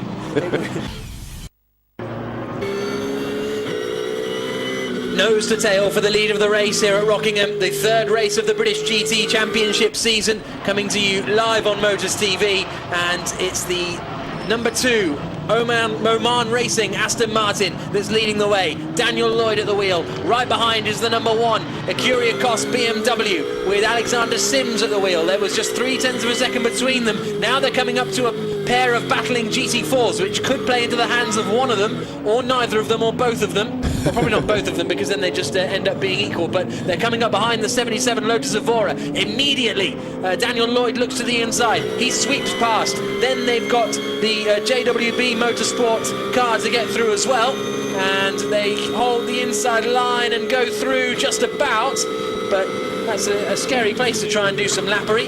But Alexander Sims not quite close enough.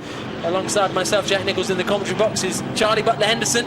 And Charlie, this battle is running and running, but surely Sims can't hold on for a whole hour. No, he's going to start to, he's playing a little bit of cat and mouse. I don't genuinely think he has had a proper lunge up the inside or around the outside yet, but he is definitely trying and just sort of seeing where Lloyd's weak spot is, and this is definitely one of the weak spots at Kirby. We catch him so much quicker there in the BMW with our onboard car than we do than the Aston. And 41 minutes, I'm just thinking of tyres. Will their tyres still be working well? Dave Bartson very, very happy there. He's got some beach steam ice cream. He's got some beach steam ice cream. There you go, another bit of advertising there. Oh dear, this battle, 41 minutes, 41 exactly minutes remaining in this race. Can these guys keep it up? I reckon yes. Can Sims do it? I reckon also yes. So into the left. Oh, he's gone a little bit deep there. We've both made a mistake. Keeps it all together though in the end. The next battle they're coming up to deal with is Jade Edwards in the Aston Martin. She's doing battle with one of the GT4 Ginettas at the moment. And Edwards, having served that drive-through penalty, now running down in 21st position overall, which is not too bad actually, considering he's done a drive-through penalty as well. Goodness me, it's all getting busy. That allows Alexander Sims almost an opportunity to come through, and Daniel Lloyd's gone in too deep, and that means Alexander Sims leads the way for Akira Kos. He got distracted by the back markers in front of him, and all by himself went in too deep into Dean. The BMW leads. Al Harthy not impressed. Harthy, no, looking very, very, very upset there. But, I think Lloyd will be able to claw that back. But unless Sims has now been released, Sims is just going to get on it and go for it, really. But you can see there the Aston Martin, the fourth car back there, because we've got the two back markers still in the middle of them. And here's a replay now. So we've got back markers on the far left-hand side. We slightly outbrake ourselves in the leading Aston Martin, the blue and white Aston Martin. And then Sims just takes it and takes it up the inside. Thank you very much. Job done. I've sat here patiently. I'm going to take the move and I'm going to pull away. I was curious because he was all by himself, Daniel Lloyd. It wasn't as though he was trying to dodge back markers. He pretty much had it all under control.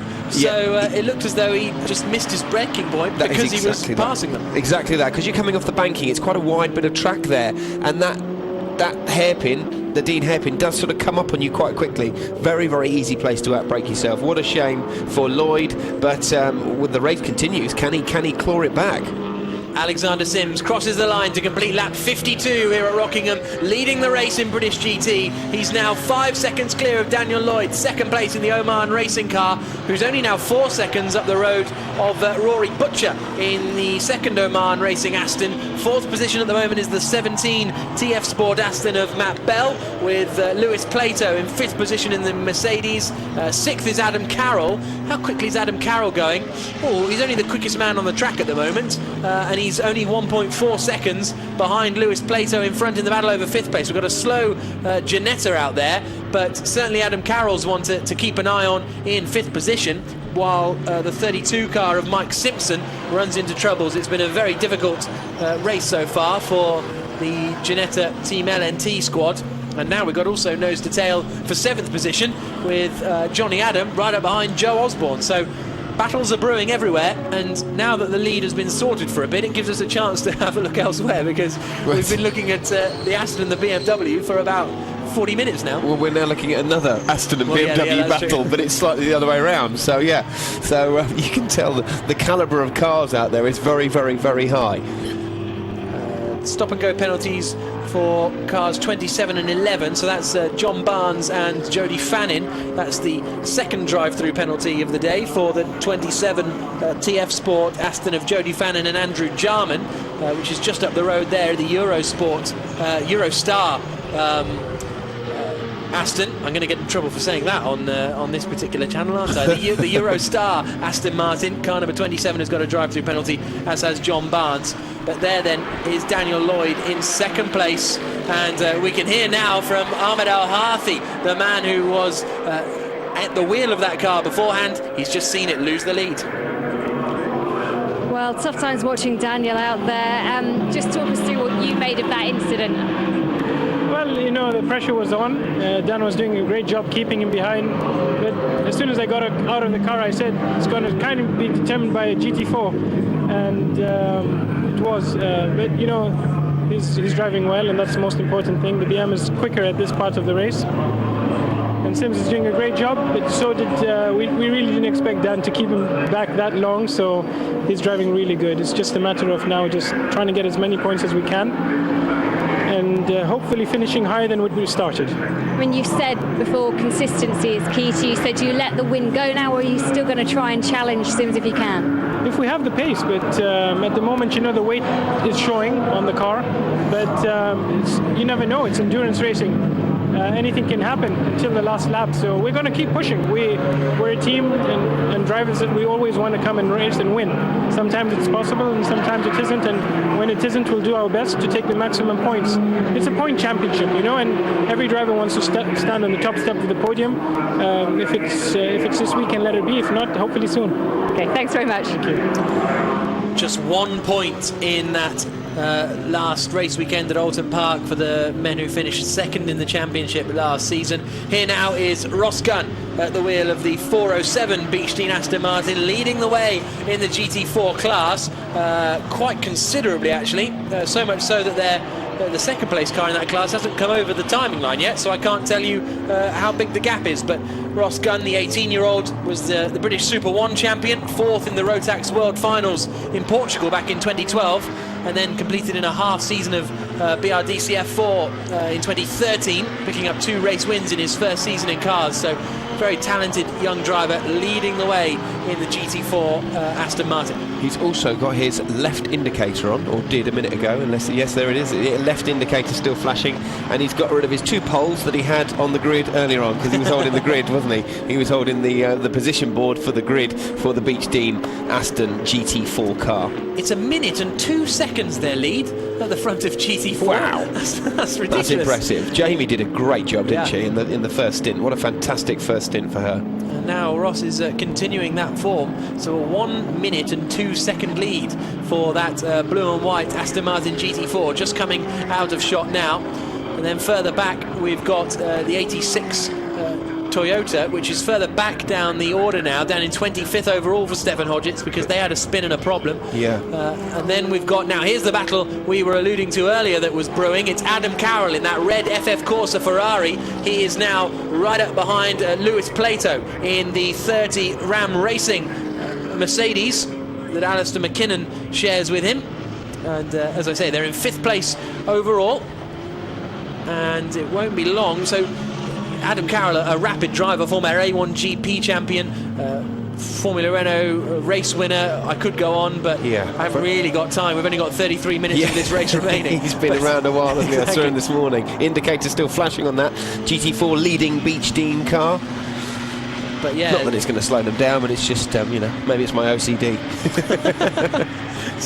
So how far out can Carroll climb? He's only got, he's got a couple of seconds then to Matt Bell in front in the number 17 TF Sport Aston Martin. So if Carroll gets on it, he could get up to sort of 4th place, but I think that's about the height he could reach, because then there's an 11-second gap between 3rd and 4th. Rory Butcher in 3rd in the number 6 Aston Martin, and Matt Bell in 4th in the number 17 TF Sport Aston.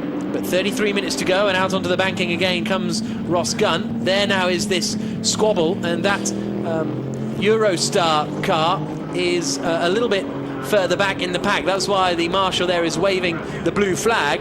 That is the car of Andrew Jarman and Jody Fannin that has had to serve a number of drive-through penalties, and there is the Fox Motorsport car of Jamie Stanley off at the hairpin at Dean. Yeah, and stalled it as well, so we're getting it fired back up. So that was like a head-on on a dual carriageway, for example, head-on.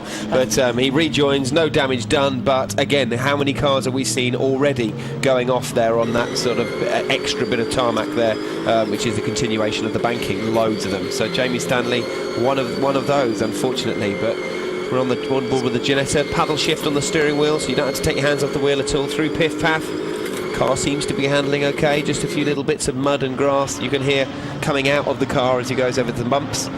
as we pick up there the leader of GT4. 6 retirements so far, 25 cars remaining of the 31 that started. We lost the 2 McLarens on the opening lap, the 2 650Ss ending up in the gravel at the chicane, but everyone else at least managed to go a little further with 32 minutes to go.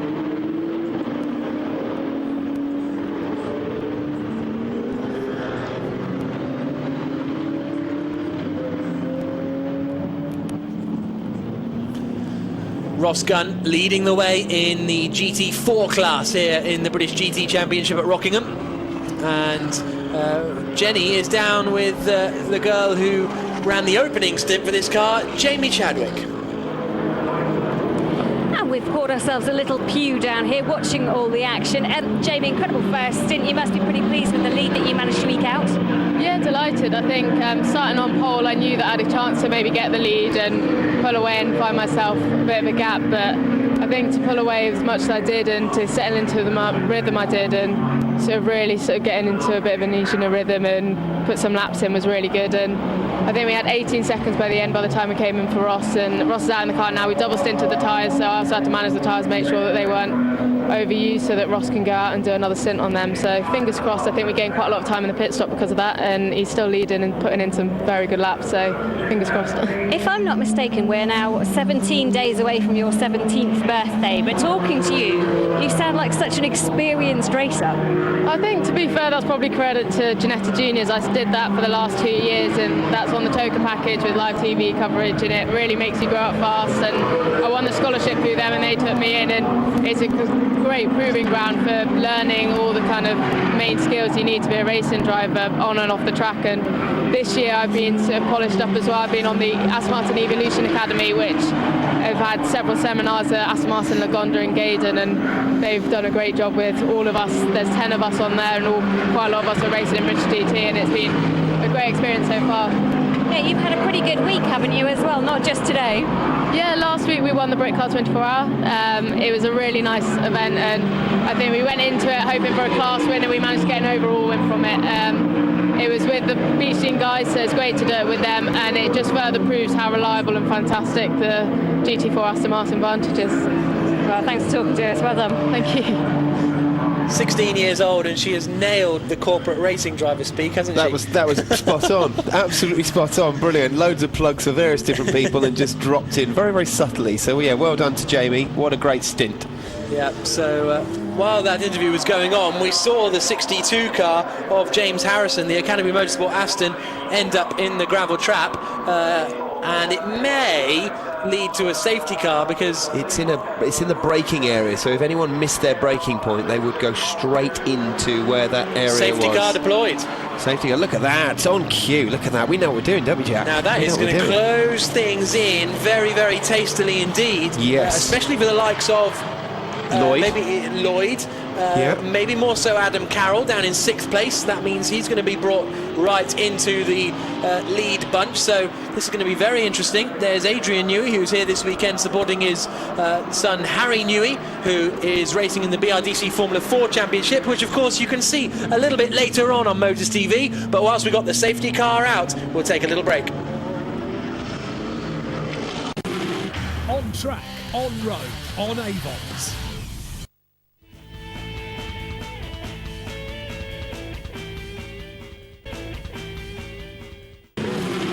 On track, on road, on Avons.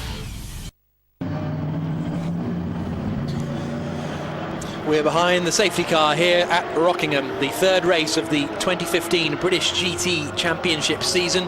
It's the 2nd meeting, 2 one-hour races last time out at Alton Park over the Easter weekend, and now a 2-hour race here at Rockingham. And there is the number 18 car of Adam Carroll, running in 6th place at the moment in the FF Corsa Ferrari. Leading the way is that black and blue BMW of Alexander Sims. Then there's one back marker between he and the 2nd place car, which is Daniel Lloyd. There's the reason we've got the safety car, the 62 Academy Motorsport Aston Martin GT4 Challenge of James Harrison. Ended up in the kitty litter. And actually that was Adam Carroll being a little bit rude. I think it was actually. It was the Ferrari definitely giving him no room whatsoever. Yeah, so that's sort of worked out quite nicely for Carroll.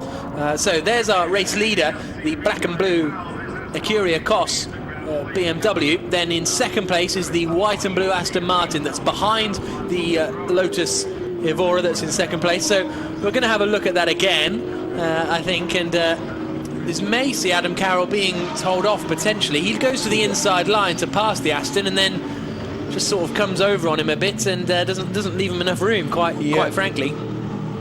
Yeah, I'm not going to sit on the fence with that. That was definitely Carroll, even though he's a friend and I've known him for years. It's yeah, that was a little error. And so then in third place is Rory Butcher in that black and orange number 6 car that just flashed through.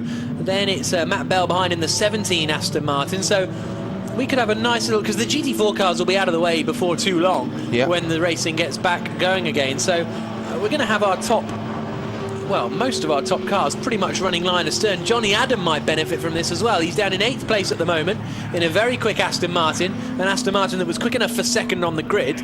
Will he be able to carve through some of the cars in front of him? But also now we're in the stage of the race where we have the pro drivers out, so they tend to be a little bit more consistent. In terms of GT4, we've got Ross Gunn leading the way in the 407 Beechstein Aston Martin. There he is, just coming down now in the white and blue car. Second place in that class is the BMW Expo Racing with Optimum Motorsport car that Graham Johnson started, and now Mike Robinson is at the wheel, and they won the race at Alton Park. They're actually just behind in this queue, just behind the Oman Racing Aston. I think weaving from left to right in that blackened sort of reddy purple machine down the back straight. I think that's the 50 car that's in second place at the moment. And as I say, they ended up winning the first race of the season in GT4. And in fact lead the championship because they won the first race and finished second in the second race. So it's been a good season so far for them. Graham Johnson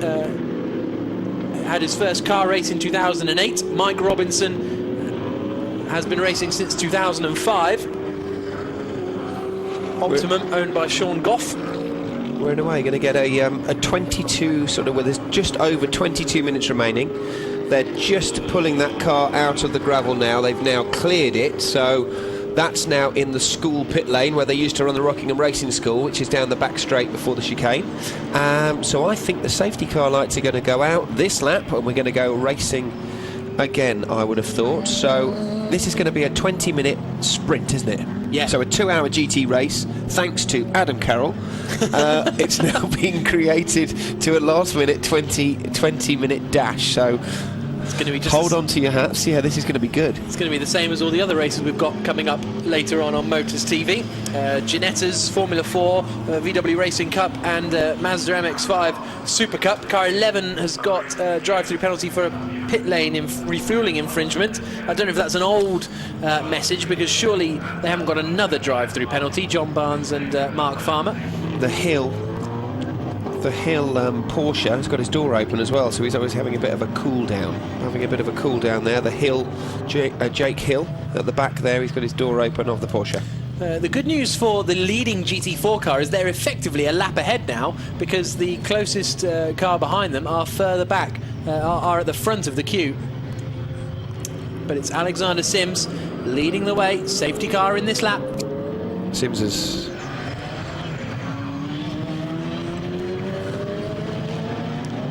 Alexander Sims floors it. He's let the safety car go an awful long way. Safety car's pulling into the pit lane now, and Alexander Sims very cunningly has nailed it because he knows that Daniel Lloyd can't overtake the GT4 car in front of him until they get out and across the finish line. So that is wonderful work from Alexander Sims. Very clever stuff as he goes green once again, miles in front of Daniel Lloyd. That is what 3.4 seconds looks like as we come across. Look at that, darting out to the inside line there was Lewis Plato as he challenges Bell up the inside, and Carroll goes around the outside of them now both. The inside. So Adam Carroll goes through up into 4th place, I think, in the blink of an eye. That was great very stuff. Opportunistic. Very, very great move there as the Mercedes really nearly chops the back of the Ferrari off there. What a great move for the restart of Carroll. He certainly wasn't asleep. He was very awake and alert for that one. Safety car's worked out for him, hasn't it? Yes. It's a good idea. Yeah. Good idea he had as he now makes his way past. That's the second place GT4 car there, the 50 car that is running in second position. Mike Robinson at the wheel. He was only half a second ahead of the 61 Aston. And yeah, so that silver and black Aston is right up behind in terms of the class battle. And now he's getting Lewis Plato trying to force his way past, and he's pushed out onto the grass. So this is really affecting the battle at the front of GT4, or well, for second place in GT4, because Ross Gunn in the BC and Aston is gone, but it's that black and red Ginetta that is currently second in class, and then there, that black and silver Aston on the right-hand side is third in class. So they're the men battling. Definitely been lost out there by going onto the grass as well. It's like a sea of Astons, Ginettas and BMWs. What an absolutely wicked eclectic mix of vehicles on that bit of straight. Oh, I thought the Aston was going to be close enough there of Strandberg in that 61 car to try and find a way through. And just up in front of them is the Johnson-Robinson car, and oh, look how busy it's getting here as the cars slice past each other across the line. Adam Carroll now only 1.8 seconds further back, but this is the battle for second place in GT4. Looking to the inside line now will be Dennis Strandberg. Goes to the outside line. So Aston right around the outside. Very rare that that's going to stick. I've seen it happen in touring cars now and again, but it's not a regular move.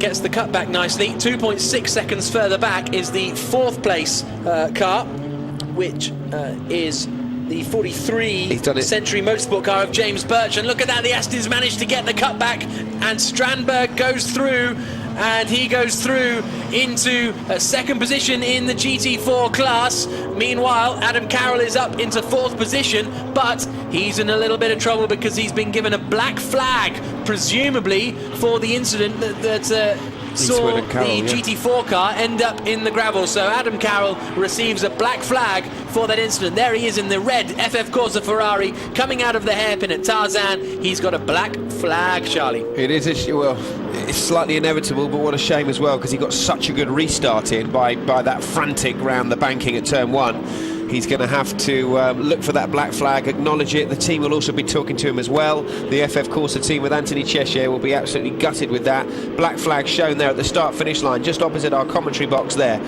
As we get, there we go. The flag's been taken in by now. But, yeah, not good, but at the same time that did cause the safety car in the first place. So now this is the battle over fifth place. Plato, Bell, Plato, Osborne.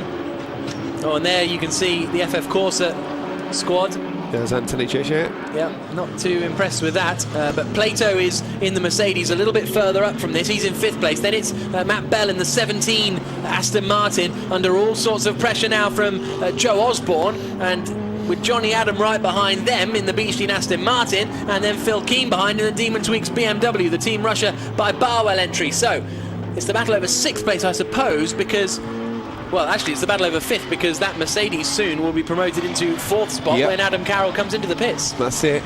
So that safety car really has just brought this whole race back alive again, further back in the field. Sims made an absolutely fantastic start behind the safety car, knowing full well that Lloyd could not overtake that Lotus, that sort of pale light blue Lotus that was that was sort of caught up in their battle behind the safety car.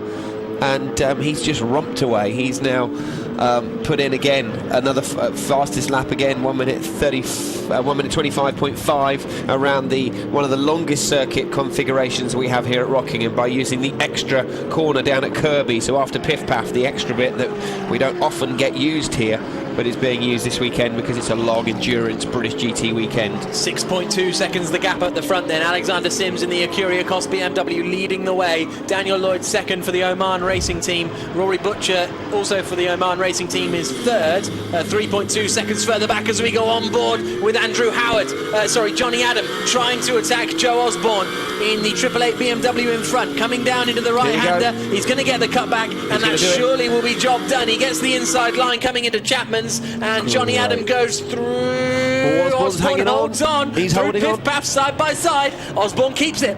Osborne does keep it, and I really did think that Johnny Adam had got that sorted. Very, very brave move from Osborne there as well. You know, knew the stability of that BMW. He's very experienced driving the BMW now with a couple of years. But what a fantastic bit of dicing from these two. Phil Keane is right there as well in the Demon Tweaks BMW, coming through the left-hander down into Tarzan. So Johnny Adams got to have one eye forward and one eye back, if you can imagine such a thing. Keane is a very quick driver, so he's going to be ready to attack, and watching these two squabbling over themselves. As you can see there, Keane very, very close to Adam now, as Osborne in theory hung Adam out to dry by letting him, by not letting that move happen, and has put him under threat with Keane in that brightly coloured, probably one of my favourite cars on the grid, actually. I'd say that colour scheme looks fantastic with that Barwell run car. Yeah, the Team Russia by Barwell car is into the pits now. To respond to the black flag comes Adam Carroll. And what a shame that is for the FF Corsa squad. I mean, a shame in some ways, but deserved in others, I suppose. There was no real debate over who was at fault there, as again Johnny Adam tries to get past Joe Osborne in front. That BMW looks like it's been in the battle world, doesn't it? It looks so battle-scarred. I don't know what's happened to that. I don't think we got any sort of footage or coverage from that. As you can see there, Carroll? Is that Carroll's helmet design? Yes, it is. Yeah, you can tell by his name. Yeah, that's Adam Carroll. He gets out of the car and he'll be very disappointed. And now Phil Keane is right on the back of Johnny Adams. So Johnny Adams' attack on the BMW in front has relinquished, and it's become more a defence from the guy behind, as Adam Carroll sends him out the back because no one wants to talk to Jenny Gow when you've just been disqualified from a race. And apparently they did actually refuse to speak to Jenny, so it's understandable, I suppose, because it's very frustrating for them to be running up as high as 4th place for the men that are second at the moment. They were second in the championship. They had such a good run at Oulton Park as well, talking to the team before the race started. Absolutely phenomenal pace with that Ferrari, with a great driver lineup, Eastwood being very experienced, and Carroll as well being very experienced as well. Got a black and white warning flag with the number being shown. Can't quite see the number, but 53, number 53, respecting the track limits at turn 10. That's James Nash, former World Touring Car Championship racer, and Charlie Butler Henderson is doing some maths, trying to figure out where turn 10 is. Looks like it could be at the Brook Chicane. Okay. Brook Chicane, yeah. So using too much curb down there potentially, but this is the ongoing battle with Johnny Adams, 7th in the 007 Aston Martin, just in front of Phil Keane, and all this has promoted Lewis Plato up into 4th place in the Ram Racing Mercedes. 5th is Matt Bell in the 17 Aston. 6th now is the 888 BMW with the number 7 Beechstein Aston of Johnny Adam behind in 7th position, Phil Keane in 8th, 9th for Jody Fan, in 10th for John Barnes. It's a great driver lineup this year, isn't it? You know, it's ex-British touring car drivers, GT champions, 16-year-olds, you know, male, female. It's just a really good mix of drivers in this very, very well sought after British GT lineup this year. Coming out of Tarzan Hairpin up the back straight, which is called School Straight, where the racing school used to run on the left-hand side there. We clatter down onto the brakes through the gears. Kiss the curb on the left, staying off the orange sausage curves, as we call them in motorsport. Tight to the inside, pit exit on the inside there as well. And then we power back out of the corner, all the way down the pit straight, around the banking. And as we pick up there, we got Lotus versus Ginetta versus Aston Martin. I think that is James Nash coming under an awful lot of pressure, almost getting into each other, as I think they might be being lapped now by the leading Aston of Ross Gunn. So that's pretty impressive. We're now on board with Jamie Stanley, trying to deal with Mike Robinson in front of him. The battle over 3rd place in class. And he's done the move at the back there. There was a bit of a move happening at the back of our screen there. We'll just confirm when we see them on the exit. Jamie Stanley did it. Stanley did it, and so after his spin earlier that we saw at the Dean hairpin, he seems to be clawing his way back up and got the grip between his teeth. He's on it. Yeah, certainly is, as the GT4 leading Aston Martin continues to lap out there. But will we see a fight back, as across the line comes Robinson, now just up in front of Davenport. These two are battling for the lead of GT4 in Oulton Park back at Easter weekend, but Luke Davenport in the G55, Ginetta GT4 right up behind the very similar car of Mike Robinson. It's the sort of black and white and grey livery in the 56 car. That is Luke Davenport trying to find the inside line. He's got the inside line. Is there going to be contact? I think there was a little bit of rubbing. Mike Robinson manages to hold it on at the moment. This is for 4th place in class, as Davenport now is coming under pressure from behind. I think that's Jake Giddings that has joined in the party too. So Jake Giddings in that Aston. It's all happening back there, isn't it? It's like a very fast checkered flag there being goes sandwiched Giddings in to the between inside line. Giddings with the pink wing mirrors. Down into the left-hander. That's a He's done great it. move from Jake Giddings into the left-hander of Graceland's. Not somewhere you usually see a move, but Giddings has done it, and he is now up into 5th place in class, and he's trying to get 4th place as well as he looks to the inside of Mike Robinson. Great battling in the GT4 class, but still leading it is the 407 Beechstein Aston Martin of Ross Gunn. The fights are continuing further back in the pack, but it's breathless stuff everywhere you look, with 9.5 minutes to go. 2 hours of driving, nearly 2 hours of driving, under 10 minutes to go, and they're still battling. Incredible stuff here at Rockingham.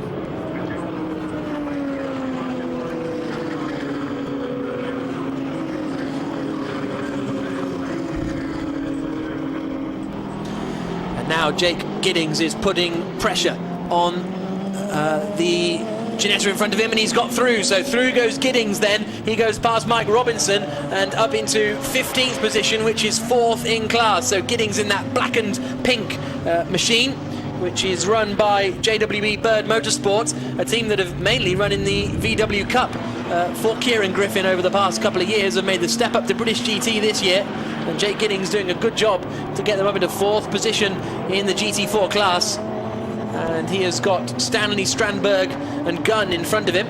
Gunn's out of reach, I think, but certainly Stanley and Strandberg are not too far up the road. He's done very well considering Kieran Griffin, Jake's teammate, new driver, so considering that, wherever he's left off in the stint for Jake to have taken over, they've done a pretty good solid job this weekend. I think they'll be proud and happy with that. If they get podium, brilliant, but 4th, even just as happy, I would have thought. Side by side between Robinson and Davenport. Robinson is holding the position at the moment. He's in the 50 Optimum Motorsport run Ginetta. Both hazards flashing now. Hazard lights are flashing on the Beechstein Aston. And so the Beechstein Aston is not involved in this fight. It's sort of a lap ahead of all this gang. Ross Gunn at the wheel in the white and blue Aston as they come across the line. But behind them, it's pretty close between Stanley and Giddings now. Strandberg's further up the road, but it's still close between Robinson and Davenport. Luke Davenport tucked in right behind in the Tolman Motorsport Ginetta. Looks to the outside of the Optimum car, coming down into the hairpin left-hander at Dean. But he's not going to be quite close enough just yet. Still all those squabbles going on further in front. They're all sort of lapping and unlapping each other. Oh, nice little dummy from Davenport. Doesn't quite manage to pull it off. And they need to be careful, because behind them is coming the 43 Century car of James Birch. It looks as though Ross Gunn was just getting out of that battle just to say, look, I'm not interested in this fight. It's nothing to do with me. I'm leading GT4. I'm more than happy not to get tangled up in your mess if you're going to create it. 7 minutes to go here at Rockingham. Down into the left-hander they come again, and there is Jake Giddings then. Great drive from him to take a couple of places, and he's only 1.4 seconds off the back of Jamie Stanley now. So it's Jamie Stanley looking to the inside here, trying to get past some lapped cars. So that's Rob Garofal in the 41 car. He's well down the order, as is, I think, the car in front of him. So we're on board with Jamie Stanley, who's 7 seconds off the second place GT4 car. So he's just trying to lap these two in front of him for Fox Motorsports. But he needs to be careful, because in trying to lap these guys, he's losing time, and now has Jake Giddings pretty much right behind him as they come across the start-finish line. Not quite right behind, but 0.8 of a second. Robinson and Davenport not giving up yet. They're still intent on giving us some good battling. Luke Davenport in the second man in this queue at the moment. And meanwhile, Alexander Sims, race leader, dives through on the inside. Davenport tries to follow through and does it very, very well indeed. So Davenport takes Robinson, which gives him 5th place in GT4. Good move, very, very well executed that, using Sims as well, just as a bit of a buffer there. We've got Stanley and Giddings as well. Giddings going really sideways there with the Aston, getting a big power slide as he exits the Chapman curve there. Stanley still ahead. Yep, but now he's got a lot of pressure from Jake Giddings behind, doesn't he, as they come out towards the left-hander of Graceland's. 5.5 minutes to go. Can Giddings. Jamie Stanley hold on? Giddings has already done one on the inside of Gracelands. He's going for another side by side. Stanley will have the inside line though for the run down into Tarzan. Can he hold the inside? We go on board with the Fox Motorsports driver on the brake, trying to hold on for a precious podium position in GT4. They both get the power down and slide their way out of the hairpin, and now they've got Alexander Sims trying to get through as well. On board we go with Jamie Stanley. He's lost third in class to Giddings, but now he's going to cut to the outside and try and get a better run out onto the straight. He should be able to actually, because he's been much quicker through the chicane. Giddings goes a little wide. Got a really good run there. Stanley got a really good run, so he got on the power earlier because obviously he then was in a better position because of the Sims back marker. But look at that Aston Martin. Wow. That has just left Stanley for absolute dead. It's just unbelievable. Stanley, the way that Giddings got past, Stanley got a little bit of oversteer, put the power down, lost a little bit of time and traction, and then it all sort of ended up with the pass and the move that we've just sort of witnessed, really, as they come through the Dean corner, back on board again with the Aston Martin. We catch the Aston Martin up now. Really good under the brakes, locking maybe the rears up as we went through, down on the brakes and down through the gears. He can hear a slight noise from the gearbox. But now we've got the battle for second place overall, because Daniel Lloyd is right in front of Rory Butcher. So it was coming down a little bit, but now on that last lap, Rory Butcher has taken a second or so out of Daniel Lloyd for second position. So it's the two Oman Racing teammates who are doing battle out there. If things stay like this and Rory Butcher and Liam Griffin finish third, then they will be a point behind Marco Attard and Alexander Sims in the championship. If they manage to get past their teammate and up into second place, then they will be still in the lead of the championship with a more comfortable advantage. So will we see a bit of team play here? Well, it's all smiles in the Motorbase garage, so it doesn't look as though they're calling any team orders just yet, but now they're getting involved in this fight between Robinson and Davenport, so that could cause all sorts of mayhem. Well, no, Davenport's disappeared up the road a little bit now. They need to be careful because Lewis Plato's coming too in that Mercedes SLS. 3 minutes to go, and what has been an entertaining race could have a grandstand finish here as the two Oman Racing Astons do battle out onto the banking. Lloyd ahead of Butcher. Blue flags are blazed, as it were, or being waved frantically by the marshals. Blue flag means that there are faster cars behind you. They're being overtaken. Lloyd had to go right on the inside of turn one off the banking, and that is actually dead flat in comparison to the rest of the banking, so you do lose a little bit of time there, and it's also quite dirty and dusty on the inside there. We got the Plato Mercedes following up, not Jason Plato, but another Plato, up on the inside, passing the back markers of the Ginetta. Coming out of Yentwood, turn 3, now into Chapman Curve. If Griffin and Butcher get past into second place, they'll have a 3.5 point advantage at the top of the championship as opposed to a 1 point deficit. So there is something to be said for getting past. I did see Dave Bartram looking a little bit... in the gravel. Who's that ended up in the gravel there? That was a Ginetta. I think it might have been... I'm not sure, actually. It was 48. It was Jamie Stanley. It was Jamie Stanley from fourth.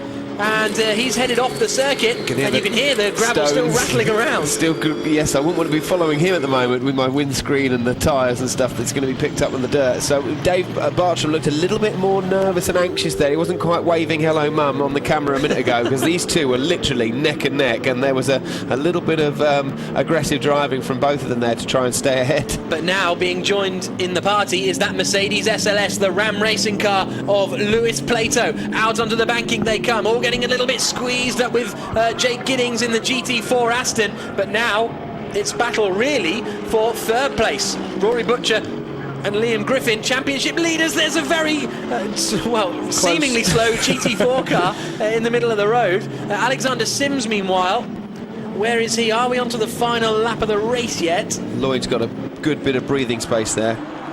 Yeah, he certainly has. So we've got a minute to go. Just trying to pick out Alexander Sims on the circuit to see whether this will be the final lap of the race. I don't think he's come through the first sector yet, so it seems to me this might be the final 2 miles of Rockingham in this 2-hour race.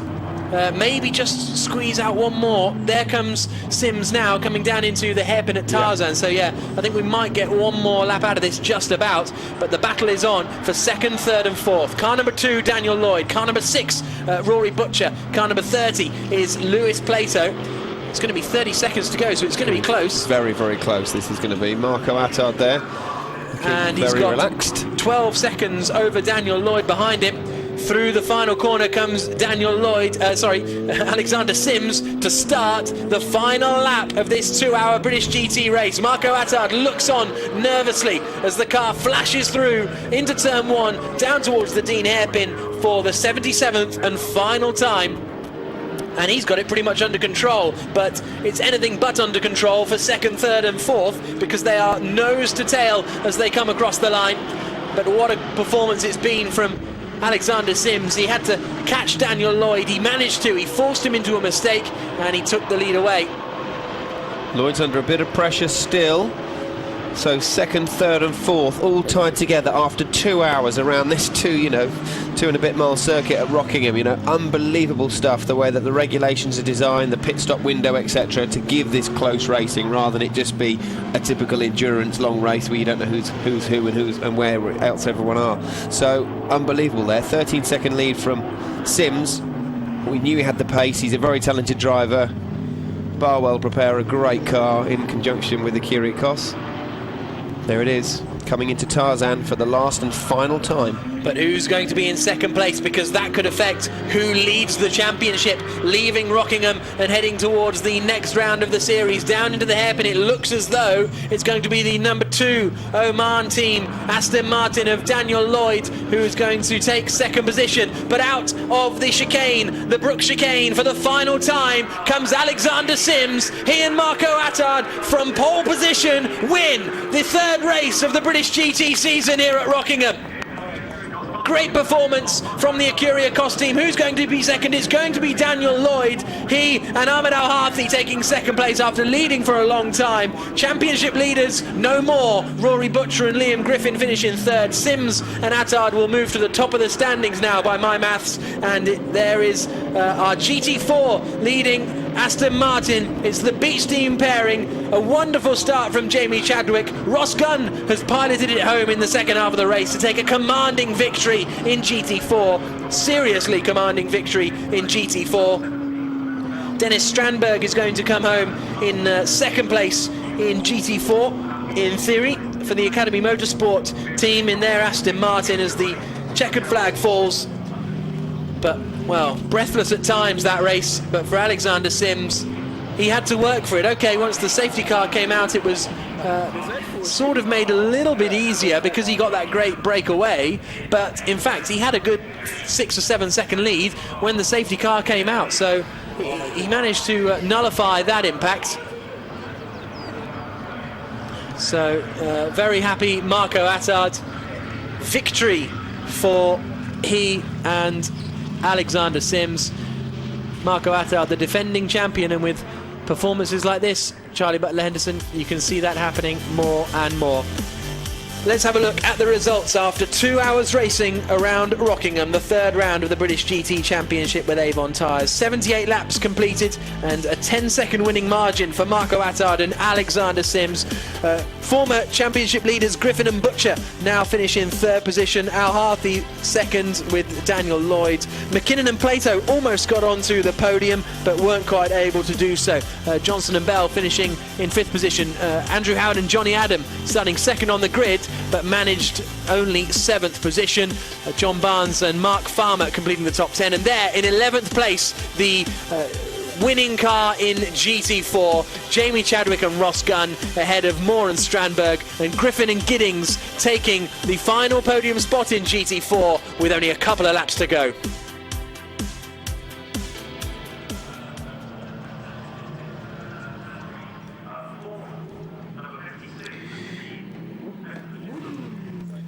So there is our race winner, Alexander Sims, climbing out of the car.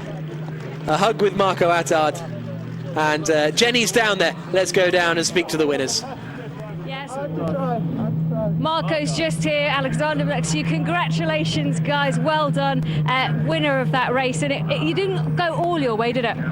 No, it was quite hairy at times, and but it was good. You know, Alexander had a great stint there, and very safe pair of hands, knows what he's doing. It's great.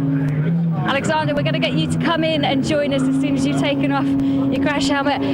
You were putting in some pace around there, weren't you? You were going on fire. Hopefully not on fire. I mean, that's not the plan. But yeah, no, our pace was good. Thankfully, we carried it forward from qualifying, and Yeah, we've been strong here.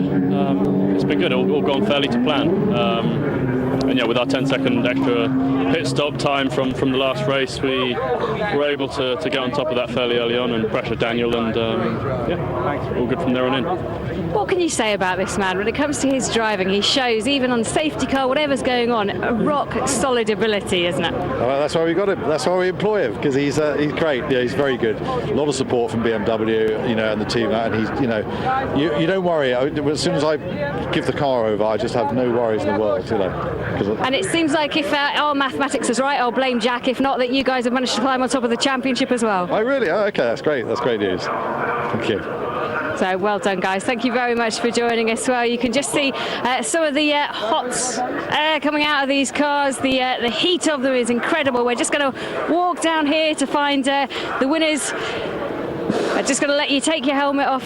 This is always the fiddly part. Glasses off. Ross Gunn, congratulations. We spoke to Jamie Chadwick when you were doing your stint out there. We spoke to you at the beginning of the race, but that was impressive. Yeah, it was amazing.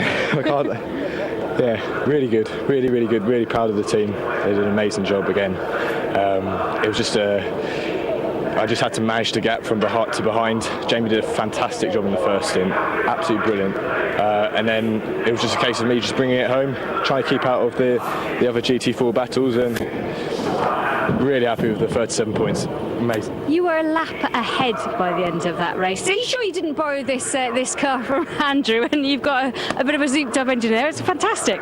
No, we haven't. For sure, it is probably the best Aston Martin out there, because the guys we've got behind it, the mechanics, engineers, absolutely brilliant job. And let me just ask, for two young drivers coming through, I mean, we've already spoken to Jamie, just 16, 17 in a few days' time. How do you control those emotions? How do you put it all together? Go to school, just forget about it.